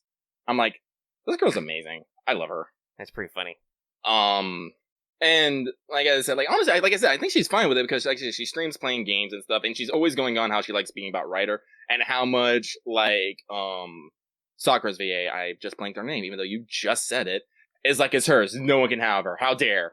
It's like it's pretty great. The Face Day Night crew has a lot of good chemistry. It really that's another thing. I'm actually quite surprised that I guess it's because they're just saving him for probably for Muramasa or something. But I'm quite surprised that I don't think Shiro's VA has any roles, even though he's actually done other major VA work. Mm-hmm. So I'm kind of surprised that like they haven't, got him in there in some level because it's his Japanese VA is Noriaki Sugiyama, who a lot of people will recognize as, I think his big roles that people will remember is he was Uryu Ishida in Bleach and Sasuke in Naruto. So like he's that's kind of some big boy roles. It's really interesting considering that he's also a big boy role in Fate that I don't think they've. Let me control F in case I'm forgetting anybody. Nope, literally doesn't appear in the list. Mm-hmm. But I was just otherwise saying a lot of the characters have a lot of the VAs have a lot of chemistry. It's pretty funny. Oh, excuse me. By the way, if you're curious about more reactions to games and appearance and stuff, I'm sure we'll talk about the PS5 on WhatsApp. Yes. And the many memes about its appearance. Mm-hmm. The people are really caught up in the sharp edges, Lucky. I bet they are. But yeah, I think that's the only, like, it's actually interesting, like, even though I say that about the major VAs, but, like, Kana Ueda, Rin only has 4 roles, those are all Rins. Not that I think she minds necessarily about that either, she always wails for herself. I think there's some more interesting people who, like, are part of the classy role, but are not necessarily, associated with them. I think actually, I remember what started this conversation. What? I'm pretty sure it was when Hughes tweeted out a team he built, which was all the characters voiced by Atsuko Tanaka, who oh, that's right, is Medea, and also is Carmilla and Jinkei. That's right. Mm-hmm. She's only regular Medea, not Medea Lily, which is one of the rare cases I think where they did that. Other than obviously for the young boy characters where they switched to a girl, like Kid Gill is voiced by Ketz's VA, oddly enough. But so, Fue was like, it was Fue actually tweeting, and Fue was like, I need, Google Translate was like, I need another one. And at first you were like, what about Budoka? And I'm like, no, he's doing it as a joke about the VAs, which is where we got into this spiral. That is right. That is true. Anyway, just look at the list sometime. It's very funny. Like, Rikugumiya is Nobu, which I believe is a voice role that's different than what she usually does, but is also Cleo. Ayane Sakura is Musashi and Maeve, but also Mochizuki Chiyome, which you might not recognize right away. Just lots of little fun stuff. Some characters are some VAs are obviously very pigeonholed. Like Mai Kadokawa is literally only Ilya. But others like Natoyoma, who plays Ibaraki, is also Suzuka and also Calamity Jane. I think on Chaldea Radio actually they had Sakura Tange in, who is notable as Nero, but is also Jack. Mm-hmm. And she killed the hosts by being Jack, because who wouldn't die? All right, that probably pushed us over the 30-minute mark. Mm-hmm. Let's go to Welfare Corner, which had a theme song earlier, but I'm not going to do it again. Welfare Corner. Yeah. Well, I mean, you guys asked for it, so here it is. We're going to talk about welfares. Because you can actually get your permanent Ryouma now. Interestingly enough, Ryouma is our 4th welfare writer. That's right, we've had 3 of these before this. Though he's only the 2nd single target. We'll go into that more later. But so overall, in terms of attack and HP stats and stuff, he's pretty low attack overall, but correspondingly high HP. When I was actually starting these notes, I was thinking I would do him in reference to other welfares, but no, he's actually on the extreme ends just in general for 4-star riders. But he has a Saber style QAABB deck with decent hit counts and thus average NP gain. He's at about a 0.5 level and 3 hits arts cards, 4 hits quicken buster cards. I think his extra is 4 or 5. Pretty decently rounded stats. So his NP is a ST Arts NP, which has OC-based chance to lower charge, which puts him very firmly in the Arts stall camp. Also, he's the only, Arts-focused welfare rider, because Kintoki and Summer Ishtar are both quick, and for some ungodly reason, well, it's because she's literally just Saber Alter, but Santa Alter is Buster. But, so I think that pretty, charge down on an Arts NP, that pretty firmly solidifies his, you're stall. And actually, he benefits from the free NP levels you get, because that enables you to do overcharge, which is good, because the default percentage is 60% just over a coin flip to actually reduce their charge by 1.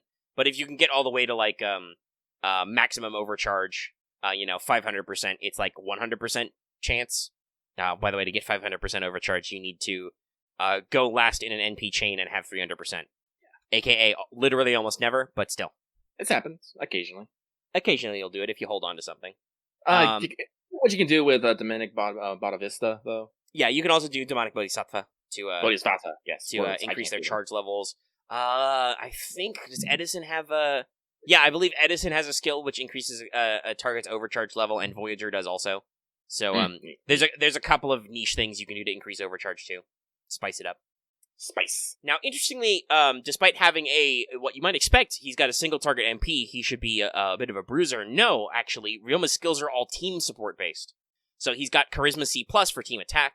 His shipboard proposals is 10% team NP gain, and I think it's 10 to 20% debuff resist. So moderate, especially if he's already a rider, and lots of other riders have pretty good debuff resistance. And then his Hero of Restoration gives the team 10 to 20% arts up and some critical stars.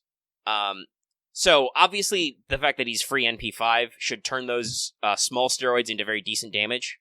He'll be hitting his NP levels pretty hard with its damage multiplier. And you can stack all those, a couple of those up. Those are all different, But really, he's a team player. Though I will say, obviously, being a rider, those stars are probably going to him. Probably. Just because, riders have the biggest star weight in the game. But if you're using it with other riders, maybe they do.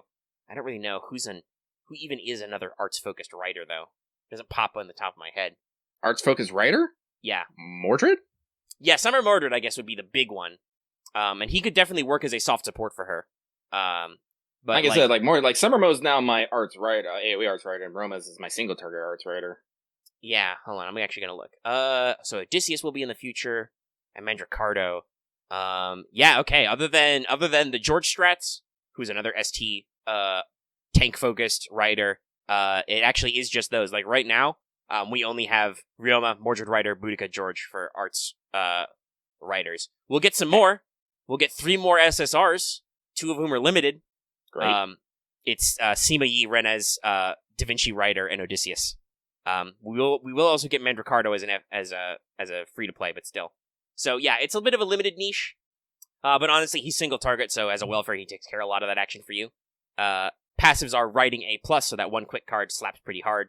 Magic Resistance C and Divinity B-. I'm pretty sure that's supposed to be Oryou's Divinity, but still, a little bit extra damage never hurts. Even his Bond CE, and I don't usually talk about Bond CEs, but I figured I'd throw it in there as an experiment. But even his Bond CE is team-focused. It gives the team 10% arts and NP damage. He's all about that team play.